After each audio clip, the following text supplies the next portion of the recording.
மாணிக்கவாசகத்தை கொடியை போற்றி திருவாசகத்தை போற்றி வகுப்பை தொடங்குவோம். நம்முடைய பன்னிரெண்டா சொன்னது போல் இந்த இடம் எனக்கு புதிய இடம் கிடையாது. இடையில நான் நிறைய வராதனால மறந்துருக்கேன் மற்றவங்களுக்கு. சிவராத்திரியில் இங்கே வந்து சொற்பொழி பண்ணியிருக்கிறோம். பிறகு தொடர்ந்து அவர் வந்ததெல்லாம் கரெக்டாக சொல்கிறாரு. எனக்கு நோட்டில் கையெழுத்தே இருக்குங்கிறார், வாங்கிறது. அப்போ இந்த மண்டபம் கெட்ட ஆரம்பிச்சிருக்கும் போது பிறகு தான் நான் வர முடியும். இந்த மண்டபம் கெட்ட ஆரம்பிக்கும் போது தான், மண்டபம் கெட்ட ஆரம்பித்த பிறகு. எனவே இப்போது நம்ம இந்த நிகழ்ச்சி வந்து நம்ம எதனால் இந்த நிகழ்ச்சி பண்ணுறோங்கிறது முதல்ல தெரியணும். தமிழ்நாடு முழுவதும் போகிறதுக்கு வாய்ப்பு எனக்கு கிடைக்குது. ஒவ்வொரு பகுதியிலையும் சைவத்தில் ஒவ்வொரு முறையை கையில் எடுத்து சைவத்தை வளர்க்குறாங்க. அதில் நாம் ஒரு முறையை கையில் எடுக்கலாம். அப்படிங்கிறது என்ன முறைனா, இந்த உடுமலை பகுதி, பொள்ளாச்சி பகுதி, தாராபுரம், ஜானகி அம்மாவுக்கெல்லாம் தெரியும். அவங்க ஊரில் வர்ற சனிக்கிழமை வகுப்பு ஒரு பெரிய பள்ளிக்கூடத்துக்கு இடம் பிடித்து முருகேசன் ஐயாங்கிறவர் பிரம்மாண்டமாக எடுத்து செய்கிறார் தாராபுரத்தில். அங்கே நம்ம திருவாசகம் எடுக்க போனதுனால தான் என்ன வகுப்பே வந்தது, சித்தாந்த வகுப்பே வந்தது. திருவாசகம் எடுக்க போனதுனால சித்தாந்த வகுப்பே வந்தது. அப்போ நம்ம ஏரியாவில் ஒரு வித்தியாசமாக என்னென்னா, உடுமலை பகுதி, பொள்ளாச்சி பகுதி, கணியூர் பகுதிக்காரங்கெல்லாம் முற்றோதலோடு அந்த திருவாசகத்தில் ஓரளவு நிறைய பொருள் தெரிய வேண்டியதில்லை. திருவாசகம் முழுவதும் தெரியணும்னு கட்டாயம்லாம் கிடையாது. ஆனால் அப்பப்போ வாய்ப்பு கிடைக்கும்போது கொஞ்சம் என்ன தெரிந்து கொள்ளணும், பொருள் தெரிந்து கொள்ளணும். பொருள் தெரிந்து திருவாசகத்தை பாட வேண்டுங்கிறது தான் யாரே வகுத்து கொடுத்தது. மாணிக்கவாசகர் சொல்லிய பாட்டின் பொருள் உணர்ந்து தான் அவரே சொல்லியிருக்கிறார். அதனால் இந்த நேரத்தில் இந்த கோயில் நிர்வாகம் சார்ந்தவர்கள், பன்னீர் அங்கே இருக்கிற அடியார்கள், அப்படியே கஸ்தூரி டீச்சர், இந்த குணசுந்தரி, அப்படி உள்ளூரில் இருக்கிற டீச்சர்கள், ஆசிரியர்கள், அடியார்கள் எல்லாருக்கும் வணக்கம் சொல்லி நிகழ்ச்சி தொடங்குவோம். எனவே அந்த திருவாசகத்தை அதற்காக நம்ம திட்டமிட்டு சோமவாரப்பட்டி, அதே மாதிரி தாராபுரம், கோப்பனூர், புதுன்னு ஒரு ஊர் இருக்குது பொள்ளாச்சி பக்கத்தில், அந்த ஊர், அப்புறம் சதுரகிரி மகாலிங்க சாமி கோயில், கோபிசெட்டிப்பாளையம், தமிழ்நாட்டில் பல இடங்களில் இந்த வேலையை தொடங்கிட்டோம். பெதப்பம்பட்டி எல்லாம் தொடங்கிட்டோம். உடுமலைப்பேட்டையில் ரெகுலராக நடந்துகிட்டு இருக்குது. உடுமலைப்பேட்டையில் மாதம் 20 வகுப்பு திருவாசகத்துக்காக நடக்குது. 20 வகுப்பு மாதந்தோறும் நடக்கிறோம். என்ன நன்மைன்னா, இது ஒரு பெரிய கஷ்டமான வேலை கிடையாது. ஆடுகிறோம். அது திருவாசகத்தில் கொஞ்சம் பகுதிக்காவது நம்ம பொருள் தெரிஞ்சு வச்சுக்கிடணுங்கிறது தான் நோக்கம். அதில் நீத்தல் விண்ணப்பங்கிற பகுதியை தான் நம்ம பார்க்க போகிறோம். ஏன் நீத்தல் விண்ணப்பங்கிற பகுதியை பார்க்குறோம்னா, இப்போதான் நம்ம வந்து திருச்சதகத்தை எடுத்து பேசணும். உடுமலைப்பேட்டையில் திருச்சதகம் 100வது மந்திரத்துக்கு 6 மணி நேரம் பொருள் சொன்னோம். எத்தனை மந்திரத்துக்கு? ஒரு மந்திரத்துக்கு 4 வரிகளுக்கு 5 மணி நேரம் விளக்கம் சொன்னோம். எதுக்காகனா, அது பெரிய சாதனை பண்ணி புகழ் பெறுறதுக்கு கிடையாது. ஏன்னா அப்படி பண்ணினோன்னு ஐநா சபையிலேயே பொறுப்பு கொடுத்துட போகிறான், அப்படியெல்லாம் ஒன்றும் கிடையாது. அது திருவாசகத்துக்கு பொருள் தெரியணுங்கிற ஆர்வத்தை தூண்டுறதுக்காக செய்யும். அந்த அடிப்படையில் நம்ம நீத்தல் விண்ணப்பத்தை எடுத்துருக்கிறோம். என்ன காரணம்னா, நீத்தல் விண்ணப்பம் ரொம்ப ஆழமான பொருளுடையது. எல்லா ஊர்கள்லேயும் அது வந்து தொடக்கமாக இருக்கிற ஊர்களெல்லாம் பேச முடியாது. நீங்கள் ரொம்ப வருஷமாக திருவாசகத்தில் பயிற்சி உடையவங்களாக இருக்கிறதுனால நான் தான் சொன்னேன், எந்த பகுதி படிப்போம், நீத்தல் விண்ணப்பங்கிற பகுதியை படிக்கலாம். திருவாசகத்தில் நீத்தல் விண்ணப்பங்கிற பகுதி, இறைவன் திருப்பெருந்துறையிலிருந்து அங்கே வந்து மாணிக்கவாசகரை ஆட்கொண்ட பிறகு அவர் திருக்கையிலை புறப்படுறார். அவ்வாறு புறப்பட்டு போகும்போது அவர் கூட யார் போக முடியல, மாணிக்கவாசகர் போக முடியல. அந்த வரலாறு, மாணிக்கவாசகர் போக முடியவில்லை. அப்போது அவர் என்ன செய்கிறாருன்னா, அங்கேருந்து உத்தரகோசமங்கை வர்றார். மாணிக்கவாசகர் எந்த ஊர்லேருந்து? திருப்பெருந்துறையிலிருந்து உத்தரகோசமங்கைக்கு வர்றார். அப்போ உத்தரகோசமங்கையில் இறைவனுடைய காட்சி கிடைக்கும்னு அவர் ஏங்குறாரு. காட்சி கிடைக்கல. அந்த ஏக்கத்தில் பாடினது தான் என்னது, நீத்தல் விண்ணப்பம். அந்த விட்டெழுதின்னு சொல்கிறார்ல, அந்த விட்டெழுதிங்கிற வார்த்தையில் தான் அந்த பதியமே இருக்குது. விட்டெழுதினா என்னை கைவிட்டு விடாது. விட்டெழுதிங்கிறதுக்கு என்ன பொருள்? என்னை கைவிட்டு விடாது சொல்கிறார். நீத்தல்னா விட்டுதல், நீத்தல்னா விட்டு விடுதல். என்னை விட்டு விடாதே என்று கேட்கிறார். அதனால்தான் இந்த 1 முதல் 20 மந்திரம் உத்தரகோசமங்கைங்கிற பேர் வந்து கொண்டே இருக்கும். 48வது மந்திரத்திலே அந்த பேர் வரும். இந்த பதிகத்தை மட்டும் தனியாக படித்தா ஒரு பலன் இருக்குது. இப்போ எல்லா பதிகத்துக்கும் பலன் சொல்கிறாங்க, அது எப்படி சொல்கிறாங்கன்னு தெரியல. இப்போ புதுசாக எல்லா பதிகத்துக்கும் பலன் சொல்கிறாங்க. இந்த பதிகத்துக்கு ஒரு பலன் என்னென்னா, தேவையற்ற பற்றுகள் நம்மை என்ன செய்யும், குழப்பிக் கொண்டே இருக்கும். தேவையற்ற பற்றுகள்னால நம்முடைய அற வாழ்க்கையிலையும் தொந்தரவு வரும், சமய வாழ்க்கையிலையும் தொந்தரவு வரும். இந்த நீத்தல் விண்ணப்பத்தை படித்தா அந்த தொந்தரவு என்ன செய்யாது, வராது. அது மாணிக்கவாசகரே சொன்ன பொருள். இந்த நீத்தல் விண்ணப்பத்தை ஒருத்தர் படிக்க படிக்க படிக்க குடும்ப வாழ்க்கையில் இருக்கக்கூடிய தேவையற்ற விருப்பங்கள் எல்லாம் போயிடும். தேவையற்றங்கிற வார்த்தை ரொம்ப முக்கியம். ஏன்னா கவனமாக சொல்லலைன்னா பயந்துக்கிறாங்க, எல்லாம் போயிருந்தா எல்லாம் போயிரும்போதுன்னு பயந்துக்கிறாங்க. சொத்து சுகம் பணமெல்லாம் போயிடும், அப்படியெல்லாம் ஒன்றும் போகாது. நம்முடைய வாழ்க்கைக்கு தேவையற்ற சில சிந்தனைகள் இருக்கும், அதெல்லாம் போயிடும். சமய வாழ்க்கைக்கு தடையாக இருக்கக்கூடியவர்களெல்லாம் போயிடும். அதுதான் நீத்தல் விண்ணப்பம் என்று சொல்கிறோம்.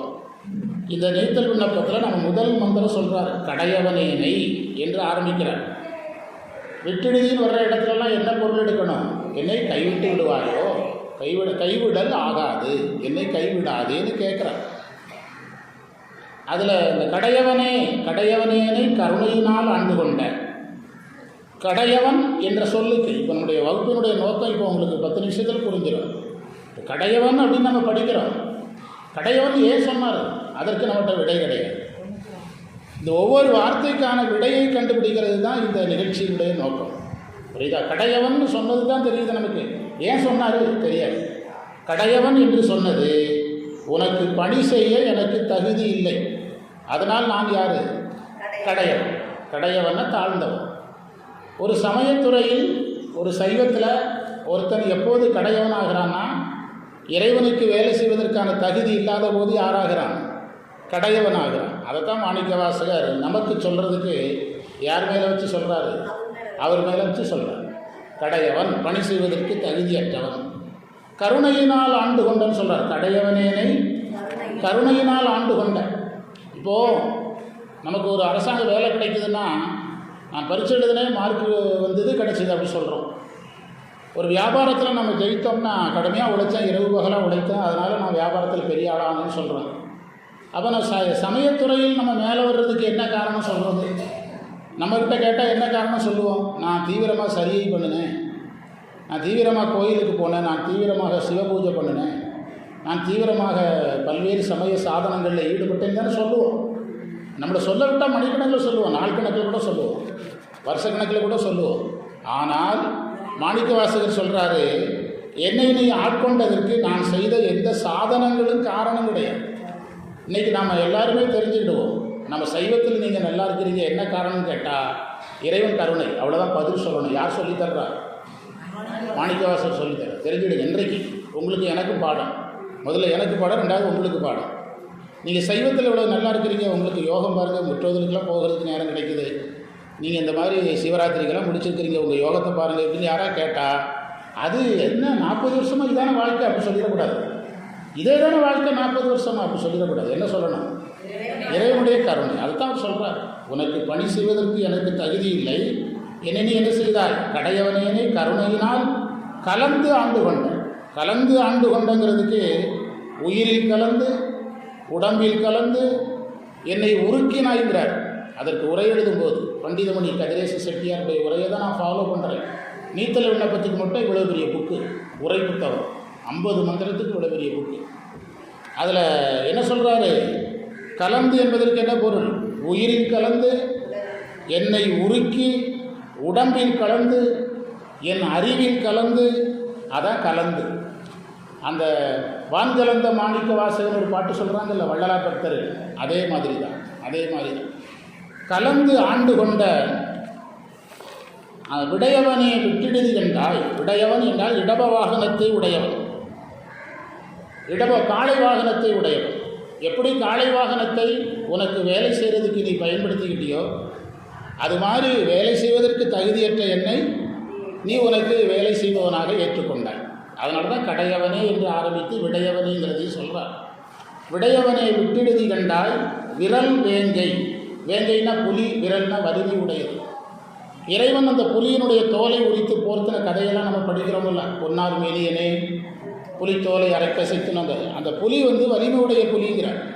விரல்னா வலிமை. ஏன் விரல் வலிமையுடைய புலின்னு ஏன் சொல்கிறாருன்னா, அது ஏதோ காட்டிலிருந்து வந்த புலி அல்ல. தாருகவனத்தில் இருந்த முனிவர்கள் மந்திரம் சொல்லி மந்திரத்தினால வந்த புலி. அதனால என்ன புலியா? விரல் வேங்கை, வலிமையுடைய புலிங்கிறார். விரல் வேங்கையும் தோல் உடையவனே மன்னும் உத்தரகோச மங்கை. உத்தரகோச மங்கைங்கிற ஊரை நிலையான ஊர் என்று சொல்கிறார். உத்தரகோச மங்கையில் இறைவன் ஆகமத்தை உபதேசித்த வரலாறு அந்த தலபுராணத்தில் இருக்குது. உத்தரகோச மங்கையில் இறைவன் குருவாக வந்து ஆகமத்தை உபதேசிக்கிறார். அதை கோஷம் என்றால் ரகசியம், ரகசியமான இறைவனை பற்றிய விஷயங்களை இறைவன் உபதேசித்த தலம் உத்தரகோச மங்கை. அதனால தான் என்ன உத்தரகோச மங்கைன்னு சொல்கிறாராம், மன்னும் உத்தரகோச மங்கை. மன்னும் உத்தரகோச மங்கைக்கு அரசே, அரசேனா இறைவனே, தலைவனே, உடையவனே தளர்ந்தேன், நான் தளர்ந்திருக்கிறேங்கிறார். தளர்ந்தேன், என்னை தாங்கிக் கொள்ளு. இப்போ தளர்ந்திருக்கிற யாராவது ஒருத்தர் தளர்ந்து சோர்ந்து இருக்கும்போது நாம் அவங்கக்கிட்ட ஒரு வேலை சொல்ல மாட்டோம். ஏன்னா அவரே என்ன செய்கிறாரு, தளர்ந்திருக்கிறார். மாணிக்கவாசகர் சொல்கிறதுல ஒரு அழகு பாருங்கள்.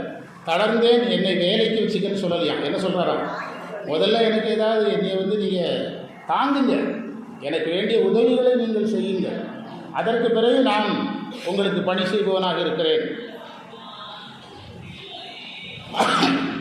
அதைத்தான் என்ன சொல்கிறாரு, அந்த தளர்ந்தேன் என்னை தாங்கிக் கொள்ளே என்று வேண்டுகிறார். இப்போ இவ்வளவு ஒரு 10 நிமிஷம் தான் நம்ம பேசியிருக்கிறோம். இதை வச்சுட்டு மந்திரத்தை பாருங்கள், நம்முடைய பழைய பார்வை மாறும்.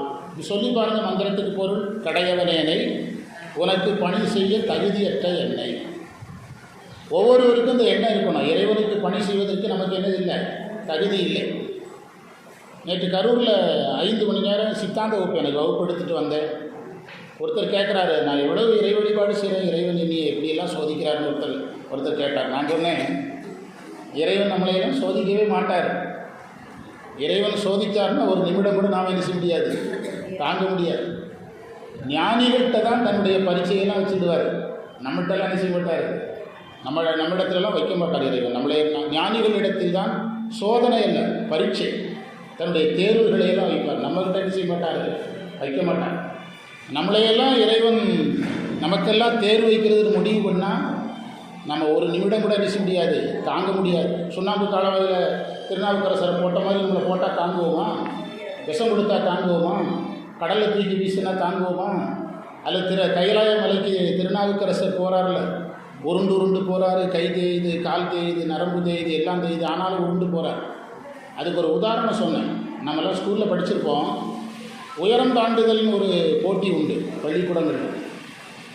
அந்த உயரம் தாண்டுதலில் 3 முறைக்கு மேலே அந்த குறுக்கால வச்சுக்கிற குச்சி தட்டி விழுந்துச்சுன்னா டிஸ்குவாலிஃபை பண்ணி அந்த போட்டியிலேருந்து விலக்கிடுவாங்க.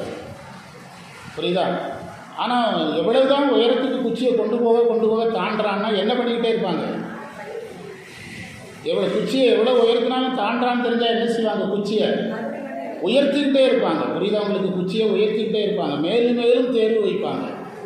நம்மெல்லாம் யாருன்னா தாண்ட முடியாது. நம்மளையெல்லாம் இறைவன் செல்ல குழந்தை மாதிரி வச்சுருக்காரு, மறந்துடாதீங்க. இப்போ நம்ம வீட்டில் ஒரு 3 வயசு 2 வயசு குழந்தை இருக்குது அப்படின்னா, எங்கள் வீட்டில் என்னுடைய பேத்தி வந்து வயரை பிடிச்சி இழுக்கும், டிவி பிடிச்சி இழுக்கும், டேபிளை பிடிச்சி இழுக்கும்.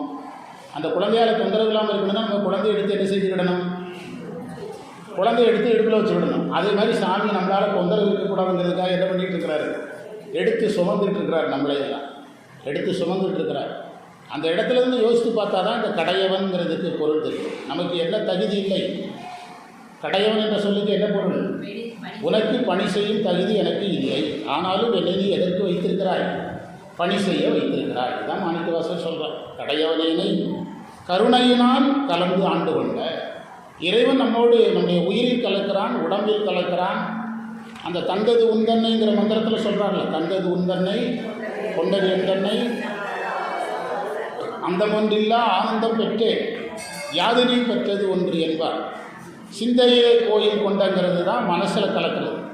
சிந்தையே கோயில் கொண்டைய பெருமான் திருப்பெருந்துறை சிவனே எந்தையே ஈசா, அதான் உடலில் கலப்பு. எந்தையே ஈசா உடலிடம் கொண்டா யான் இதற்கிலனோர் கைமாறு. அதைத்தான் கருணையினால் கலந்து ஆண்டு கொண்டேன். நீங்களும் நானும் இன்றைக்கு கற்றுக்கொள்ள வேண்டிய விஷயம் இதுதான். சைவத்தில் நீங்கள் இந்த அளவுக்கு இறைவன் உங்களுக்கு வாய்ப்பு கொடுத்துருக்கிறாருன்னா அதுக்காக எவ்வளோ கஷ்டப்பட்டுருக்க அப்படி சொல்லிடக்கூடாது. என்ன சொல்லணும்? எல்லாம் இறைவனுடைய கருணை, மாணிக்கவாசகருடைய கருணை அப்படி சொல்லணும். அப்படி சொல்லி பழக சொல்கிறார். கருணையிலாம் ஆண்டு கொண்ட அடிமை கொண்ட தகுதி இல்லைன்னு தெரிஞ்சால் எங்கேயாவது வேலைக்கு எடுப்பாங்களா? ஆனால் இறைவன் பணி செய்ய தகுதி இல்லைனாலும் வேலைக்கு எடுத்துக்கிட்டாராம். அதனால தான் கலந்து ஆண்டு கொண்ட விடையவனை. எப்படி காளை வாகனத்தை உனக்கு பணி செய்ய வச்சிருக்கிறியோ அது மாதிரி என்னை என்ன செய்திருக்கிறாய்? பணி செய்ய வைத்திருக்கிறாய். விட்டெழுதி கண்டாய், என்னை கைவிட்டு விடாது. எனக்கு பணி செய்யும் தகுதி இல்லை என்ற ஒரு காரணத்தை வைத்து என்ன செய்யாது? கைவிட்டு விடாது. வேலை செய்கிற திறமை இல்லைன்னா வேலைக்கு யாராவது வைப்பாங்களா? முடிஞ்ச அளவு விரட்டி விட்டுருவாங்க. ஒரு பள்ளிக்கூடத்தில் மார்க் எடுக்கிறதுக்கு தகுதி இல்லைன்னா முடிஞ்ச அளவுக்கு முயற்சி பண்ணி டிசி கொடுத்து என்ன செஞ்சுருவாங்க? விரட்டி விட்டுருவாங்க. ஆனால் இறைவன் நமக்கு எந்த தகுதியினாலும் என்ன செய்கிறாராம்? கூட வச்சுக்கிறார். அதான் விட்டெழுதி கண்டாய், என்னை கைவிட்டு விடாது.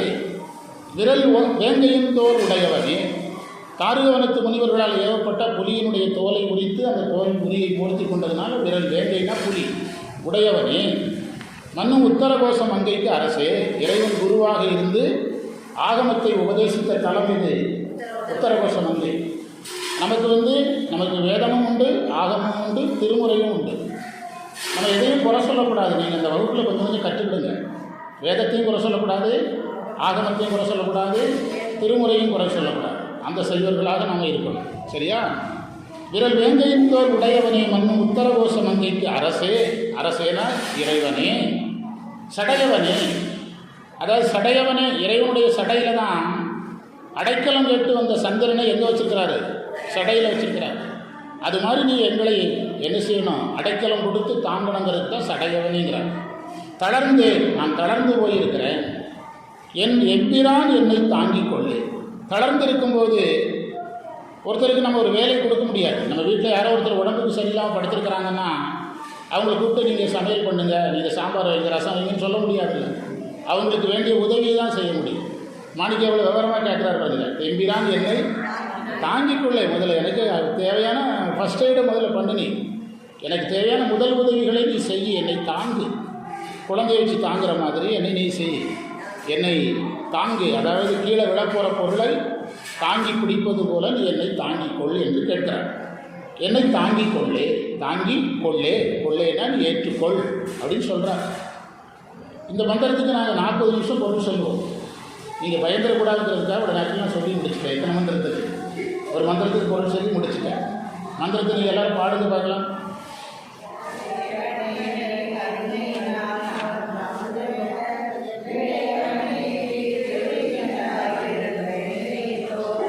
உடையவனே மன்னும் உத்தரகோச மங்கை கரசே.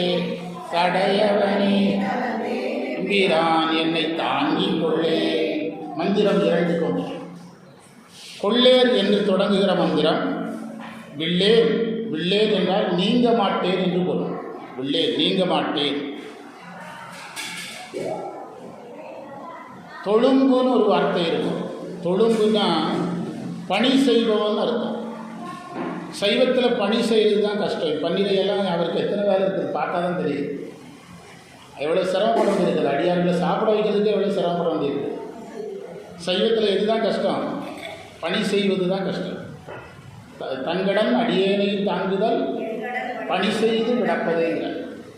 தொழும்புனா பணி செய்பவனாக இருக்கிறேன். கல்லேன்னா வஞ்சனை உடையவன். ஒரு விஷயத்தை நான் உங்கள்கிட்ட சொல்லிட்டு போகிறேன்.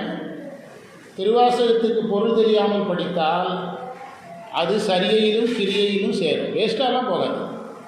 சரியைனா என்னதுன்னா ஒரு திருக்கோயில் வழிபாட்டில் என்ன நன்மை கிடைக்குமோ அந்த நன்மை கிடைக்கும். கிரியைனா என்னதுன்னா ஒரு சிவ பூஜை செய்தால் என்ன நன்மை கிடைக்குமோ அந்த நன்மை கிடைக்கும். அதான் கிரியை. நீங்கள் பாடுறதும் ஒரு கிரியை தானே, ஒன் ஆஃப் த ஆக்ஷன் தானே, செயல் தானே, அது கிடைக்கும். ஆனால் பொருள் தெரிஞ்சு படிச்சிங்கன்னா அது யோகமாகவும் ஞானமாகவும் மாறிடும். யோகமாகவும் ஞானமாகவும் மாறினா என்ன சார் நன்மைன்னா அதுக்கு மேலே நம்ம செய்ய வேண்டியது ஒன்றுமே கிடையாது. அதுக்கு ஒரு மோட்சம் தான் மிச்சம் இருக்குது. புரியுதா? இதை நீங்கள் நினைவில் வச்சுட்டு வகுப்புக்கு வந்தீங்கன்னா சரி. திருவாசகை பாடுவதனால என்ன கிடைக்கும்? சரியை கிரியை கிடைக்கும். அதையே நீங்கள் பொருள் தெரிஞ்சிங்கன்னா அதுவே யோகமாக மாறிடும். இப்போ உங்களுக்கு கவனம் எதில் இருக்குது? இப்போது நீங்கள் பாடும்போதாவது நீங்கள் வாய்க்கு வேலை இருக்குது. ஆனால் பொருள் கேட்கும்போது எப்படி இருக்கீங்க? அமைதியாக இருக்கீங்கல்ல. எதா மாறிடும்? யோகமாக மாறிடும். நீங்கள் கற்பித்தலே ஒரு வகையான தீக்கைங்க. மிகுநூலால் ஒரு வார்த்தை இருக்குது சிவப்பிரகாசத்தில். கற்பித்தலே ஒரு வகை தீக்கை, சிவ தீக்கைக்கு சமம். கற்பிக்கிறது, கற்றுக் கொடுக்கறதே ஒரு வகையான தீக்கை தான். நீங்கள் அமைதியாக இருக்கீங்களா, அது யோகமாக மாறிடும். நிறைய விஷயத்த மைண்டில் வாங்குறீங்கல்ல, எதாக மாறிடும், ஞானமாக மாறிடும். மிச்சம் என்ன இருக்குது, இறைவன் திருவடிக்கு போகிறது தான் மிச்சம். இதுக்கு மேலே நீங்கள் சாதனை தனியாக பண்ண வேண்டியதில்லை. சைவ சித்தாந்தெல்லாம் தனியாக போய் படிக்கணும்லாம் கட்டாயம் கிடையாது. அதுக்காக வகுப்புக்கு வராமல் இருக்கிறாங்க சேர்ந்தவங்க. ஏன்னா கணியூர்காரங்க தான், பன்னீரையா சொன்ன மாதிரி கணியூர்காரங்க தான் எங்களுக்கு பெரிய பலமாக இருக்கிறாங்க. எப்போது நாங்கள் இப்போ கூட, இப்போ இந்த சனிக்கிழமை கூட எத்தனை பேர், 9 பேர் வந்தாங்க சோமவாரப்பட்டி நிகழ்ச்சி.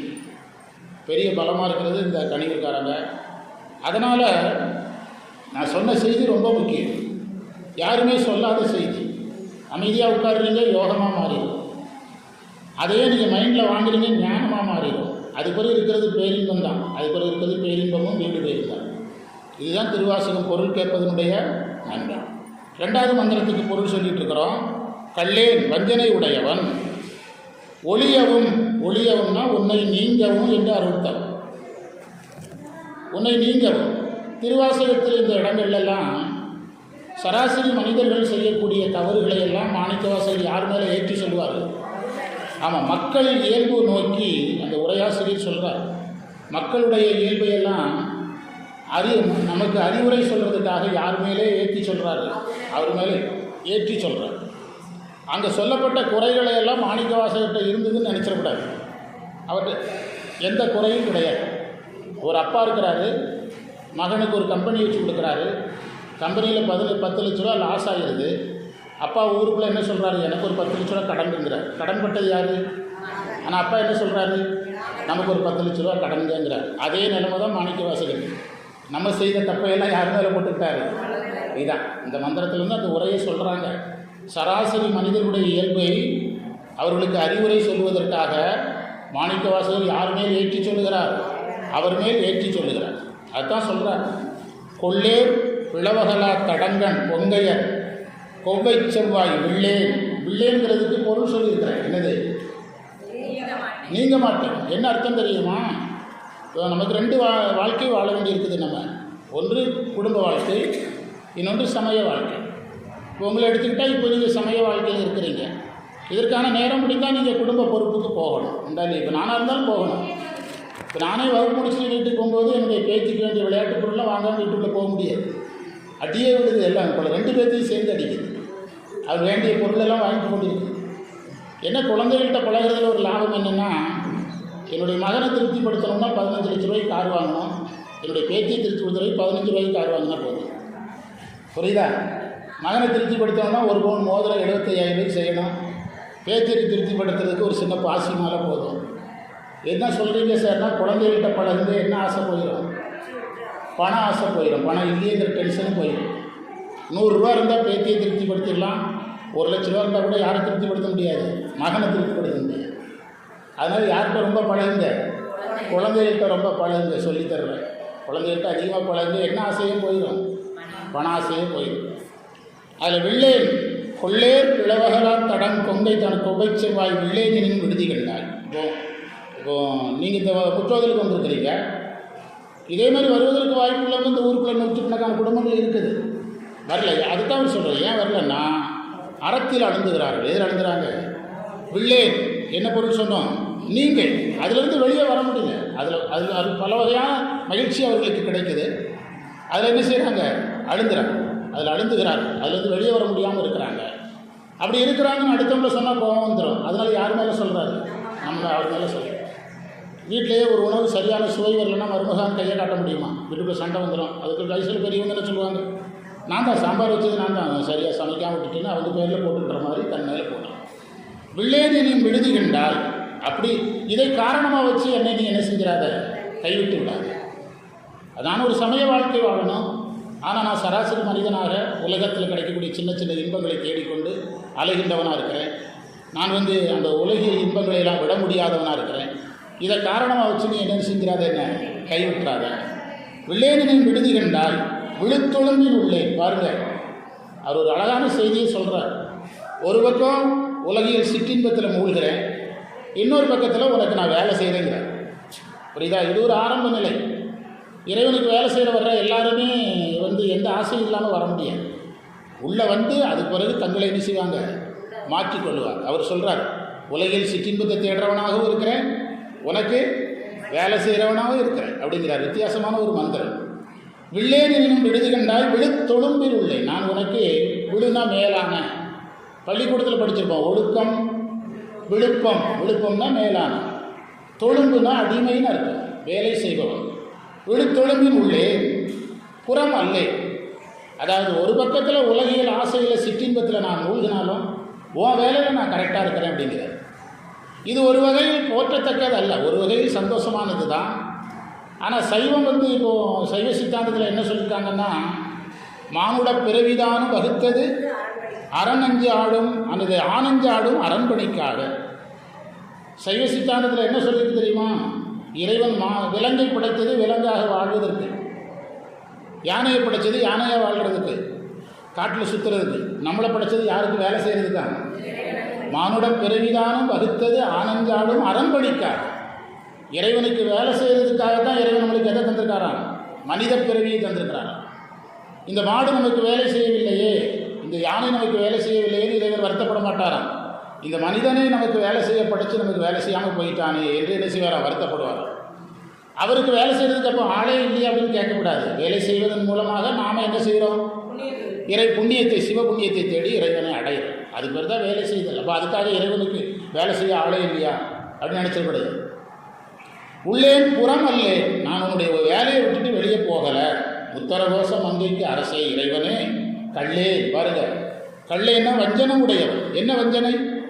நீங்கள் கற்பனை பண்ணி பாருங்கள். ஒரு பக்கம் சிற்றின்பத்தில் அழுந்துதல், இன்னொரு பக்கத்தில் இறைவனுக்கு வேலை செய்தல், வேலையை விட்டு வெளியே போகாமல் இருத்தல். இதில் ஒரு பொய் இருக்கா இல்லையா? இதில் ஒரு வஞ்சனை இருக்குல்ல. ஒரு பக்கம் சிற்றின்பத்தில் அழுந்துறேன், இன்னொரு பக்கத்தில் ஊர் பொது என்ன செய்கிறான்? நம்ம இறைவனுக்கு வேலை செய்கிற இடத்துக்கு வந்துடுறேன். அவர் என்ன சொல்ல வர்றாருன்னா, சிற்றின்பத்தில் அழுந்தாமலே எங்கே வந்துரு? இறைவனுக்கு வேலை செய்ய வந்துரு, உன்னை முழுவதுமாக அர்ப்பணித்து விடு.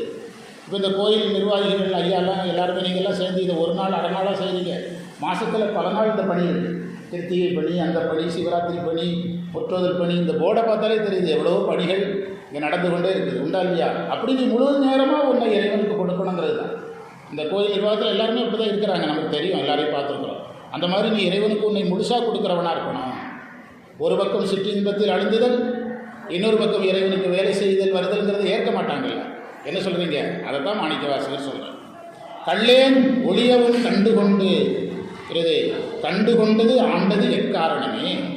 ஒளியவும் நீங்கவும் நான் உன்னை விட்டு நீங்கி விடுகிறேன். உலகியல் இன்பத்தில் நம்ம ஆழ்ந்து போது யாரை மறந்துடுவோம்? இறைவனை மறந்துடுவோம். அப்போ இறைவனை விட்டு நீங்கி போயிடுறோம். அப்படி இருக்கும்போது இந்த நிலைமையில் நீ என்னை அடையாளம் கண்டு என்னை அடிமை கொண்டிருக்கிற, அதுக்கான காரணம் என்னன்னு யார்கிட்டையே கேட்குறாரு? இறைவன்கிட்டையே கேட்குறாரு. இன்னொரு இடத்துல சொல்லுவார், வேற உனக்கு அடிமை கொள்வதற்கு ஆளே இல்லையான்னு ஒரு இடத்துல பாடியிருக்கிறார் மாணிக்கவாசகர். அடிமை கொள்வதற்கு யாருமே உனக்கு கிடைக்கலையான்னு கூட ஒரு இடத்துல பாடுறார். அப்போது நான் இப்படி எனக்குள் வஞ்சனை இருக்கிறது என்று தெரிந்தும் நீ என்னை கண்டு ஏற்றுக்கொண்டு அடிமை கொண்டதற்கு காரணம் என்ன என்று யாரிடத்தில் கேட்கிறார்? இறைவனிடத்தில் கேட்கிறார். காரணம் என்ன? நம்ம ஏற்கனவே சொல்லிட்டு இதுதான், கருணை தான் காரணம். என்ன காரணம்? பெருங்கருணை தான் காரணம். நீ அவ்வாறு என்னை ஏற்றுக்கொண்டதற்கு காரணம், அதாவது நெஞ்சில் பொய் இருக்கிறது, புறக்கரணத்தால் பணி செய்கிறேன், இதுதான் வஞ்சகம். மனசில் இருக்கிறது உலகியல் ஆசை, செயல் செய்வது யாருக்கு? இறைவனுக்கு. அந்த வஞ்சகம் எனக்கு இருக்குது என்று தெரிந்தும் கூட நீ என்னை கண்டு அடிமை கொண்டிருக்கிறாய். அதற்கு என்ன காரணம் என்று கேட்கிறாய். நீ கைவிடாதவன், அது உன்னால் தான் முடியும். உரையாசிரியர் சொல்கிறார், அதற்கு காரணம் உன்னுடைய கருணை. இப்போ உங்ககிட்ட நீங்கள் முற்றோதலுக்கு போகிறதுக்கு என்ன காரணம் சொல்லணும் எப்போ கேட்டாலும்? ஏன்னா நிறைய பேர் என்கிட்ட சொல்கிறாங்க. ஒரு அம்மா என்கிட்ட சொல்லுது, எனக்கு முடி எல்லாமே நரைச்சிட்டு காரைக்கால் அம்மையார் மாதிரி நான் அப்படின்னு சொல்லுது ஒரு அம்மா. முடி நரைச்சவங்கெல்லாம் காரைக்கால் அம்மையார்னா எத்தனை பேர் காரைக்கால் அம்மையார் இருக்குது? உலகத்தில் நிறைய எல்லாரும் சின்ன வயசுலேயே முடி நரைச்சிருது. அப்படி நம்மை நாமே சொல்லிக்கொள்ளக்கூடாது. ஒரே வார்த்தை தான், இறைவனுடைய கருணை. இதுக்கும் அதே அர்த்தம் தான் சொல்கிறாங்க. அதாவது என்கிட்ட வஞ்சனை இருக்குன்னு தெரிஞ்சும் நீ அடிமை கொண்டிருக்கிறான்னா என் மேலே உனக்கு என்ன இருக்குது? கருணை இருக்குது என்று அர்த்தம். ஒரு பள்ளிக்கூடத்தில் நம்ம சேர போகிறோம். பெரிய பெரிய பள்ளிக்கூடங்களில் நிறைய மார்க் கேட்குறாங்க. 500க்கு 490, 490 எடுத்தால் தான் சேர்க்குறாங்க. அவனுக்கு வாத்தியாரே தேவை கிடையாது, அவன் தானாக பாஸ் ஆகுவான். அவனுக்கு வாத்தியாரே தேவை கிடையாது. ஆனால் கவர்மெண்ட் ஸ்கூலில் என்ன பண்ணுறாங்க, யார் வந்தாலும் சேர்த்து அவன் என்ன செய்கிறான், பாஸ் ஆகிறான். யார் வந்தாலும் சேர்த்து அவனை வளர்த்து உருவாக்கி பாஸ் ஆக்கி விடுறான். அது ஆசிரியருடைய கருணை. பல லட்சங்களை கொடுத்துட்டு 500க்கு 492 மார்க் எடுத்த பையனை கொண்டு போய் அங்கே சேர்த்து கொடுத்தானே கொடுக்கலன்னு அவன் தனியாக என்ன செய்வான், பாஸ் ஆகுவான். அரசு பள்ளி ஆசிரியர் கருணையினால் மாணவர்களை உருவாக்கி விட்டால், நான் ஒரு நடந்த செய்தி சொல்கிறேன். ஒரு அரசு பள்ளியில் ஒரு பையன் ஸ்கூல் ஃபஸ்ட்டு வர்றான். கவர்மெண்ட் ஸ்கூல் தான் ஸ்டேட் ஃபஸ்ட்டு அந்த வருஷம். அந்த பையனை அந்த பள்ளிக்கூடத்து டீச்சர், கவர்மெண்ட் டீச்சர்லாம் அவனுக்கு ட்ரெஸ் எடுத்து கொடுத்து புக் வாங்கி கொடுத்து அந்த பையனை உருவாக்கியிருக்காங்க. திரும்ப +1 நம்ம ஸ்கூல்லே சேரு, அதே மாதிரி +2லேயும் நீ ஃபஸ்ட்டு கொண்டு வந்துன்னு சொல்கிறதுக்காக ஒரு வாடகை கார் எடுத்துகிட்டு போகிறாங்க வாத்தியார்கள்லாம். ஆளுக்கு 300 400 போட்டு ஒரு கார் எடுத்துகிட்டு அந்த பையனை அவங்க ஊரில் போய் பார்க்க போகிறாங்க. இவங்க போகிறதுக்குள்ளேயே அங்கே 45 லட்ச ரூபா கார் இருக்குது. மெட்ரிகுலேஷன்கார அங்கே வந்து 10 லட்ச ரூபா அந்த பையனுக்கு முன்பணம் கொடுத்தாச்சு. எத்தனை பணம்? 10 லட்ச ரூபா பணத்தை கொடுத்தாச்சு. எதுக்கு? அவன் +2ல் ஃபஸ்ட்டு வந்தான்னா பெரிய பேனர் வச்சு என்ன செஞ்சிடலாம், பல லட்சங்களே சம்பாதிச்சிடலாம். உண்டா இல்லையா? ஆனால் உண்மையில் அவனை கருணை கொண்டு அவனை வளர்த்தது யார்? கவர்மெண்ட் ஸ்கூல் வாத்தியார். நான் கவர்மெண்ட் ஸ்கூலில் இருந்ததுனால நாங்கள் பட்ட கஷ்டப்பட்டோம். அவன் சொல்லியிருக்கணும். அவன் வந்து பேரண்ட்ஸுக்கு இதிலெல்லாம் பறக்கிறாங்க. பெற்றோர்களுக்கு வந்து இந்த ஆசை. அது நான் எங்கள் கவர்மெண்ட் ஆஃபீஸரை வச்சுக்கிட்டே நான் சொல்லுவேன்.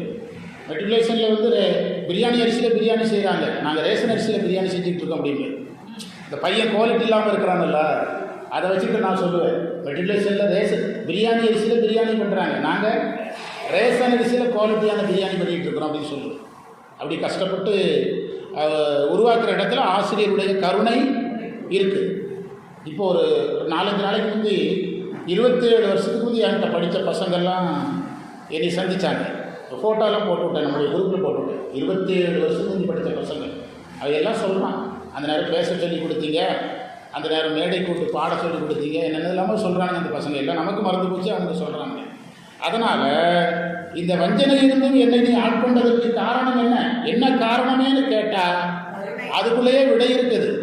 முதல் மந்திரத்தில் சொல்லிட்டாரு, கடையவனேனை கருணையுனா.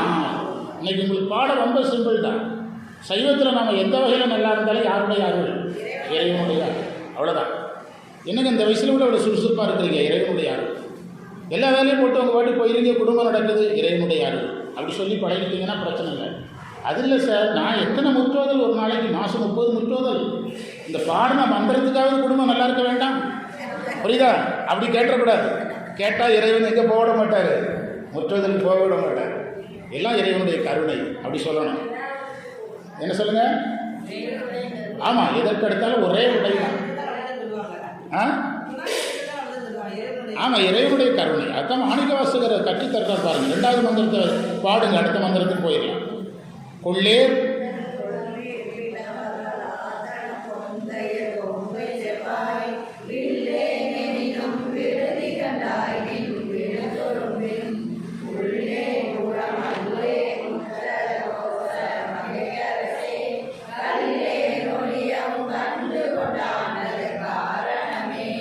காரணம் அவர் கேள்வியாக கேட்குறாரு, விடை கருணை. இன்னைக்கு பாடமே 3 கருணை, 3 எடுத்து தான். 3வது மந்திரம் பார்க்கிறோம், காரூர் கண்ணியர். அந்த மந்திரத்திலிருந்து தான் எடுக்கிறார். காரூர் கண்ணியர் ஐம்புலன் ஆற்றங்கரை மரமா. இதுவும் அதே தான். சமய பயணத்துக்கு எது தடை? குடும்பத்தில் வருகின்ற நிலையற்ற இன்பங்கள் தான் தடை. என்னுடைய மனைவிக்கு செய்ய வேண்டிய உதவியை நான் செய்யணும், மகனுக்கு செய்ய வேண்டிய உதவி செய்யணும், பேத்திக்கு செய்ய வேண்டிய உதவி செய்யணும். ஆனால் பெரும்பாலும் எதிலேயே அழிஞ்சிடுறாங்க.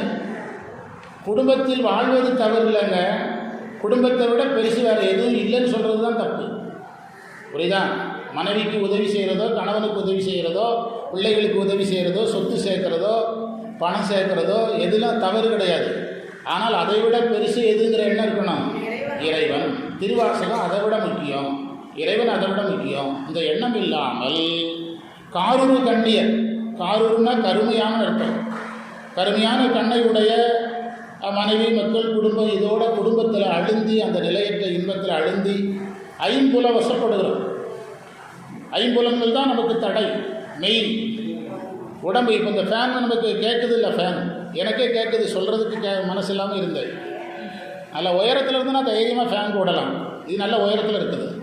பக்கத்தில் இருந்ததுன்னா ஹீட்டை கிளப்பிடும். அதனால நான் பெரும்பாலும் ஃபேன் கேட்க மாட்டேன். இது நல்ல ஹைட்டில் இருக்குது, அது தைரியமாக போடலாம். அப்போ நம்முடைய உடம்புக்கு ஃபேன் வேண்டி இருக்குது, வாய்க்கு சுவையான உணவு வேண்டி இருக்குது. இந்த மெய் வாய் கண் மூக்கு செவி, மெய் வாய் கண் மூக்கு செவி தான் நம்மளை யார்கிட்ட போக விடாமல் தடுக்குது, இறைவன்கிட்ட போக விடாமல் தடுக்குது. அந்த தடை வீட்டில் தான் அதிகங்கிறார். அதுக்காகத்தான் அவருக்கு 6 கண்ணியர் 50 ஆற்றங்கர மரம், கரிய கண்களை உடைய மனைவின்னு அர்த்தம். அந்த குடும்பம் என்ற பந்தத்தில் என்ன செய்கிறோம், அழுந்துடும். அந்த குடும்பம் என்ற பந்தத்தில் அழுந்திடும். குடும்பம் வேணும், மனைவி வேணும், கணவன் வேணும், பிள்ளை வேணும், அதுவே எல்லாம் என்று சொல்வது தவறு. அதைவிட பெரியது திருவாசகம், அதைவிட பெரியவன் இறைவன், அதைவிட பெரியது ஞானங்கிற உணர்வோடு அதில் செயல்படும். அதுதான் அதில் முக்கியம். 6 கண்ணியர் 50 ஆற்றங்கரை மரமாய், அதாவது ஐம்புலன்களால் நாம் கவரப்படுகிறோம். இப்போ நான் என்னுடைய மாணவர்களுக்கு தெரியும், கேட்டிங்கன்னா தெரியும், பெரும்பாலும் சாப்பிடும்போது சாம்பார் ஊற்றி சாப்பிட மாட்டேன். ஏன்னா எனக்கு சாம்பார் ஊற்றிட்டோம்னா அடுத்து திகட்டின மாதிரி ஆயிடும். ஆனால் கையில் போடவா? சரி சரி, இதில் போட்டு இதில் போட்டுட்டேன். சரி, தேதி போட்டு 23/6/20. சரி. அப்பர் சுவாமிகளுடைய தேவாரத்தில் 5ஆம் திருமுறையை காலை 9:30 முதல் 4 மணி வரைக்கும் படிக்கிறோம். இந்த பொள்ளாச்சி பக்கத்தில் எஸ்டிசி காலேஜில் ஒரு காலேஜ் இருக்குல்ல, நேர் எதிர்த்தால சதுரகிரி மகாலிங்க சாமி கோயில், வர்ற ஞாயிற்றுக்கிழமை செல்லப்பம்பாளையத்தில் பாடுறோம். ஆமாம், இவருடைய தேதியை பார்த்தப்போ தான் எனக்கு ஞாபகம் வருது. அங்கே 29ஆம் தேதி, இங்கே 23ஆம் தேதி ஐயா எழுதினவர் தான் மகாலிங்க சாமி கோயில். ஆமாம் ஆமாம், அப்பர் சுவாமிகள் தேவாரத்தை காலையில் 9:00 5 மணி வரைக்கும் 4 மணி வரைக்கும் பாடுறோம். நம்ம மடத்தூர் மங்கையரசி அவங்க வர்றாங்க, நம்முடைய ஐயாச்சாமி வரனார், அதுபோல் நம்முடைய மாணவர்கள் பாடுறாங்க, குழந்தைகள் நிறைய தேவார பாடசாலையில் படித்த குழந்தைகள்லாம் பாடுறோம். வாங்க சிவா வாங்க. இவங்கெல்லாம் சித்தாந்த மாணவர்கள் இதில் நிறைய இருக்காங்க. 50 ஆற்றங்கரை மரமாய், என்னதுலாம் மெய் வாய் கண் மூக்கு செவி. நான் ஏன் இந்த உணவு சம்மந்தமாக சொல்ல வந்தேன்னா, ஆனால் இங்கே என்னால் சாம்பார் சாப்பிடுவது திகட்டலை, நல்லா இருந்தது எல்லாமே. ஒரிஜினலாக புளிக்குழம்புனா நெட்டாக புளிக்குழம்பாக இருந்தது. புளிக்குழம்புனா புளிக்கணும் இல்லை முதல்ல, இனிக்குது எல்லா ஊர்லேயும். என்னென்னா வெள்ளத்தை உள்ள கொட்டியிருக்கானுங்க, அது தப்பு பண்ணுவோம். நீங்கள் உணவு பற்றி இவ்வளோ பேசுகிறான்னு நினைக்கக்கூடாது. அதனால தான் மாணிக்கவாசகர் திட்டுறாரு, குடும்பத்தில் கிடைக்கிற நிலையற்ற இன்பத்தில் அழுந்துறீங்கன்னு திட்டுறது. அதனால ரசத்தில் கறி மசாலா சேர்க்கக்கூடாது, ரசம் கட்டுறோம். ரசமாக இருக்கணும்னா என்ன சேர்க்கக்கூடாது, அசைவ உணவுக்குரிய பட்டைகளை எல்லாம் எதுக்குள்ளே போடக்கூடாது, ரசத்துக்குள்ளே போடக்கூடாது. அப்படி போடும்போது ரசம் கெட்டு போயிடும். நான் எல்லாம் ஒரு 2 சொட்டு வாங்கி கண்டுபிடிச்சிருவேன் இந்த ரசம் ஆகுமா ஆகாதான்னு. புளிக்குழம்பு அப்படின்னா என்ன செய்யணும், அதை ஒரு 2 சொட்டு வாங்கினேன்னா கண்டுபிடிச்சிருது, வாங்கக்கூடாதுன்னு முடிவு பண்ணிடுவேன். அந்த சமைக்க தெரியாதவன் என்ன பண்ணிடுவான்னா, உள்ளே எதை கிலோ கணக்கில் எதை கொட்டிடுவாங்க, கரும்பு சக்கரை இருக்குது பாருங்க, அதை கொட்டி விட்டுருவாங்க எதுக்குள்ளே, புளிக்குழம்புக்குள்ளே. அது சமைக்க தெரியலைன்னு அர்த்தம்.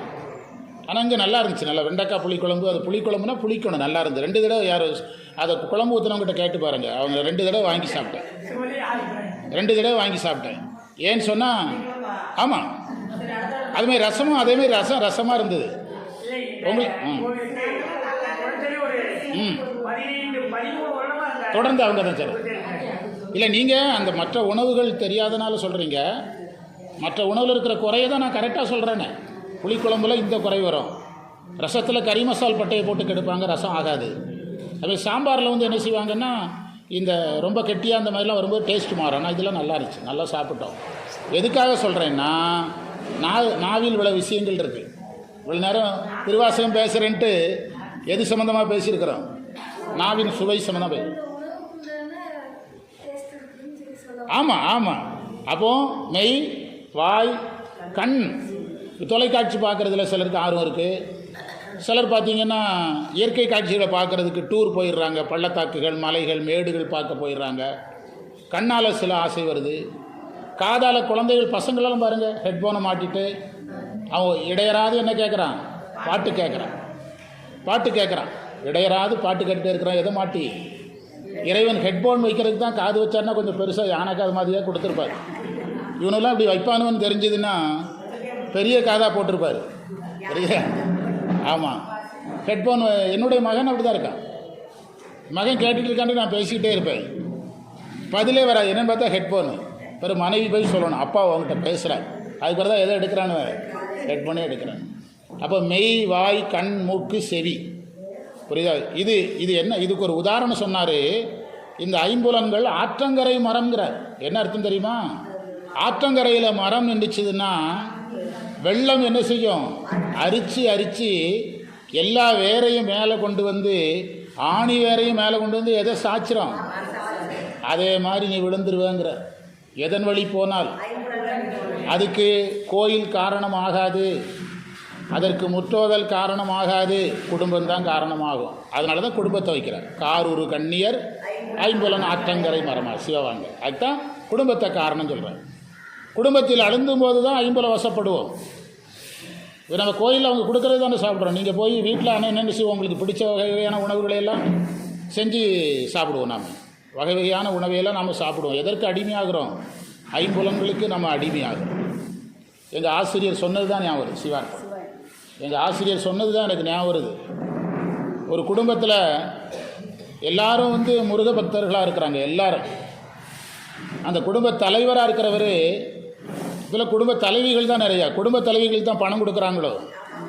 கவர்மெண்ட்டில் ஒரு ரிப்போர்ட் எடுத்திருக்காங்க. எல்லாரும் இப்போ குடும்ப தலைவின்னு அட்ரஸை மாற்றியாச்சு.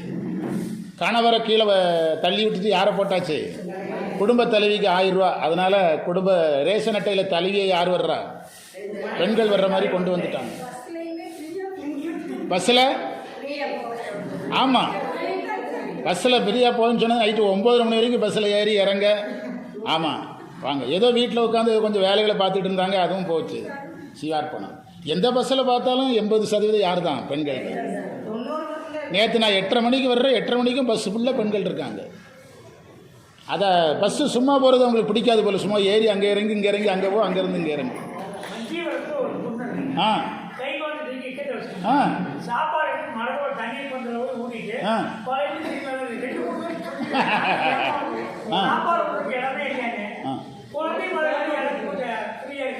அது சொல்லுது பார்த்தீங்களா? உலகத்தில் இப்படி நிறையா இருக்கு. காரணம் ஐம்புலன்கள். ஐம்புலன்கள் கோயிலுக்கு நம்மளை நான் சொன்னதை உங்களுக்கு ரொம்ப சுருக்கமாக சொல்லட்டுமா? தலையை நீ வணங்காயின்னு அப்பர் பாடுறாரா? வாங்க. தலையை நீ வணங்காய் சிவார்ப்பணம் குருவே. இவங்க சித்தாந்த மாணவர். ஆமாம், வந்தவங்க எல்லாருமே கணியிருக்காரங்க. எல்லோரும் பெரும்பாலும் சித்தாந்த மாணவர். அப்போது என்ன சொல்கிறோம்? தலையை நீ வணங்காய்ங்கிற மந்திரம் என்ன சொல்லுது? அந்த மந்திரத்தை கவனிங்க. இந்த மந்திரம் புரிஞ்சிடும். தலையால் இறைவனை வணங்கணும், செவியால் இறைவனுடைய பாடலை கேட்கணும். ஆனால் நம்ம வீட்டில் இருந்தோம்னா உலகியல் பாடல்களை கேட்குறோம். புரியுதா? செவியால் அது சினிமா பாடல்களை அல்லது குழந்தை, என்னுடைய பேத்தி குழந்தை பாடல்கள்னு கேட்குது. நல்லது. அந்த குழந்தை பாடலை கேட்டுக்கிட்டே இருக்குது. 2வது பேத்தி கையை வச்சு தள்ளிக்கிட்டே இருக்குது. சஷ்டி கவசம் வந்துட்டு எதிர்பாராமல் அழுது, வேண்டான்னு அழுது. அதை எடுத்து கொடுத்தவர் தான் எல்லாரையும் விட்டுருக்குது. சஷ்டி கவசம் வேண்டாமா, குழந்தை பாடல் தான் வேணும். அப்போது நம்ம ஒவ்வொன்றிலையும் இப்படி காரணம் காட்டி அழுந்துறோம். அழுந்துவதற்கு வீடு காரணமாக இருக்கிறது, கோயில் காரணமாக இல்லை. வாயே வாழ்த்து கண்டாய். வீட்டில் இருந்தோம்னா வாயே வாழ்த்திட்டு இருக்க முடியுமா? சாப்பிடுவோம் வீட்டில். நெஞ்சே நீ நினையாய். கோயிலுக்கு வந்தால் சாமி நினைக்கிறோம். வீட்டில் இருந்தால் நமக்கு பல்வேறு சிந்தனைகள், வேறு வேறு விதமான தொலைபேசிகள் வந்துகிட்ருக்கோம். அதை வந்துகிட்ருக்கோம். அதை அட்டன் பண்ண, இதை அட்டன் பண்ண, ரிசப்ஷன், அது இது.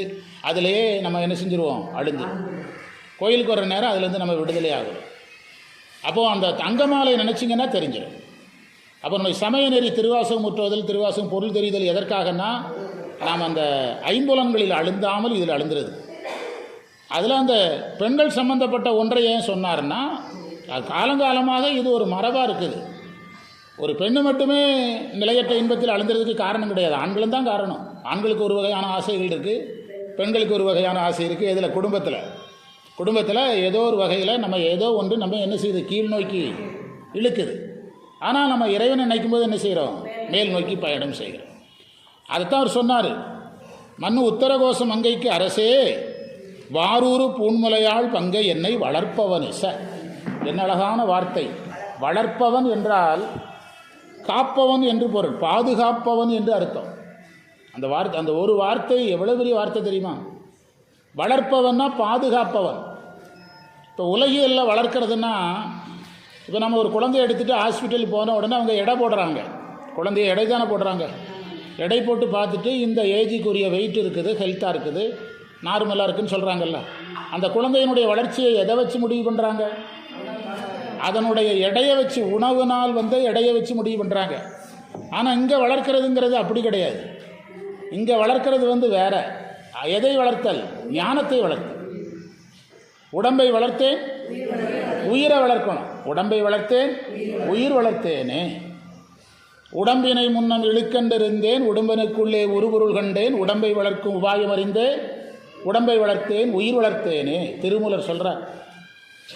முற்றோதல் பண்ணுறதனுடைய நோக்கம் எதை வளர்க்கிறது? உயிரை வளர்க்கிறது. உயிரை வளர்ப்பது தான் நோக்கம்.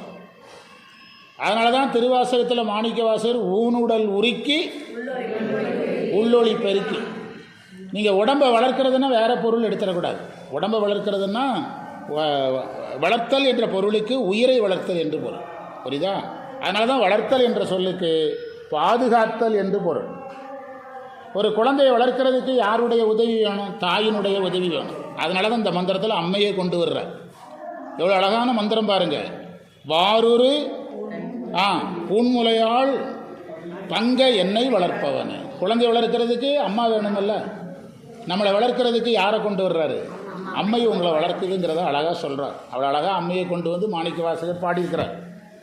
அந்த பாதுகாப்பவன் என்று பொருள், காரண கருமை என்று பொருள், வேர் உருவேன், வேர் உருவேன்னா வேர் ஊன்றி இருப்பேன் என்று பொருள், விடுதினா விட்டு விடாதே என்று பொருள் ஏற்கணும். சிவபெருமான் காரூரு கண்ணியர் ஐம்புலன் ஆற்றங்கரமாய் வேறுருவேனை விடுதி கண்டாய் விளங்கும் திருவாரூர். இந்த பதிகத்தை பாடுறது உத்தரகோசமங்கையில். ஆனால் எந்த ஊரை உள்ளே வச்சிருக்கிறாரு? திருவாரூரை அதில் வச்சு பாடுறார். பதிகம் பாடப்பட்டது உத்தரகோசமங்கையில். ஆனால் எந்த தலத்தை வைத்து பாடுறாரு?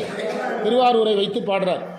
அதில் உரை சொல்லும்போது உரையாசிரியர் சொல்கிறாரு, ஐராவதம் என்ற யானையில் ஏற வேண்டிய இறைவன் எதில் ஏறுறாரு? காளை வாகனத்தில் ஏறுறார்.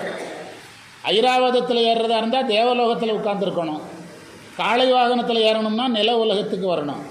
ஐராவதம்லாம் வேண்டாம், எனக்கு காளை வாகனம் போதும்னு திருவாரூர் இருக்கிறாராம் இறைவன். ஐராவதம் ஏறாது ஆனேரி ஏறி அமரர் நாடு ஆளாமே ஆரூர் ஆளுகிறார். எந்த ஊரை? திருவாரூரை ஆளுகிறார். தேவலோகத்தில் இருந்தால் ஐராவதம்ங்கிற யானையில் போகலாம். சிவபெருமான்கிட்ட கேட்குறாங்க, பூமிக்கு போனீங்கன்னா காளமாட்டில் தான் போகணும். பரவாயில்ல, நான் எங்கே போகிறேன்? காளமாட்டிலே போகிறேன். தேவலோகத்தில் இருந்தீங்கன்னா நீங்கள் தேவலோகத்தை ஆளலாம். திருவாரூர் போனீங்கன்னா தியாகேசர், அவர் தியாகேசர் தானே, அரசராக தானே இருக்கிறாரு. தியாகராசர் அரசனாக தானே இருக்கிறாரு. நீங்கள் திருவாரூர் ஆளலாம்.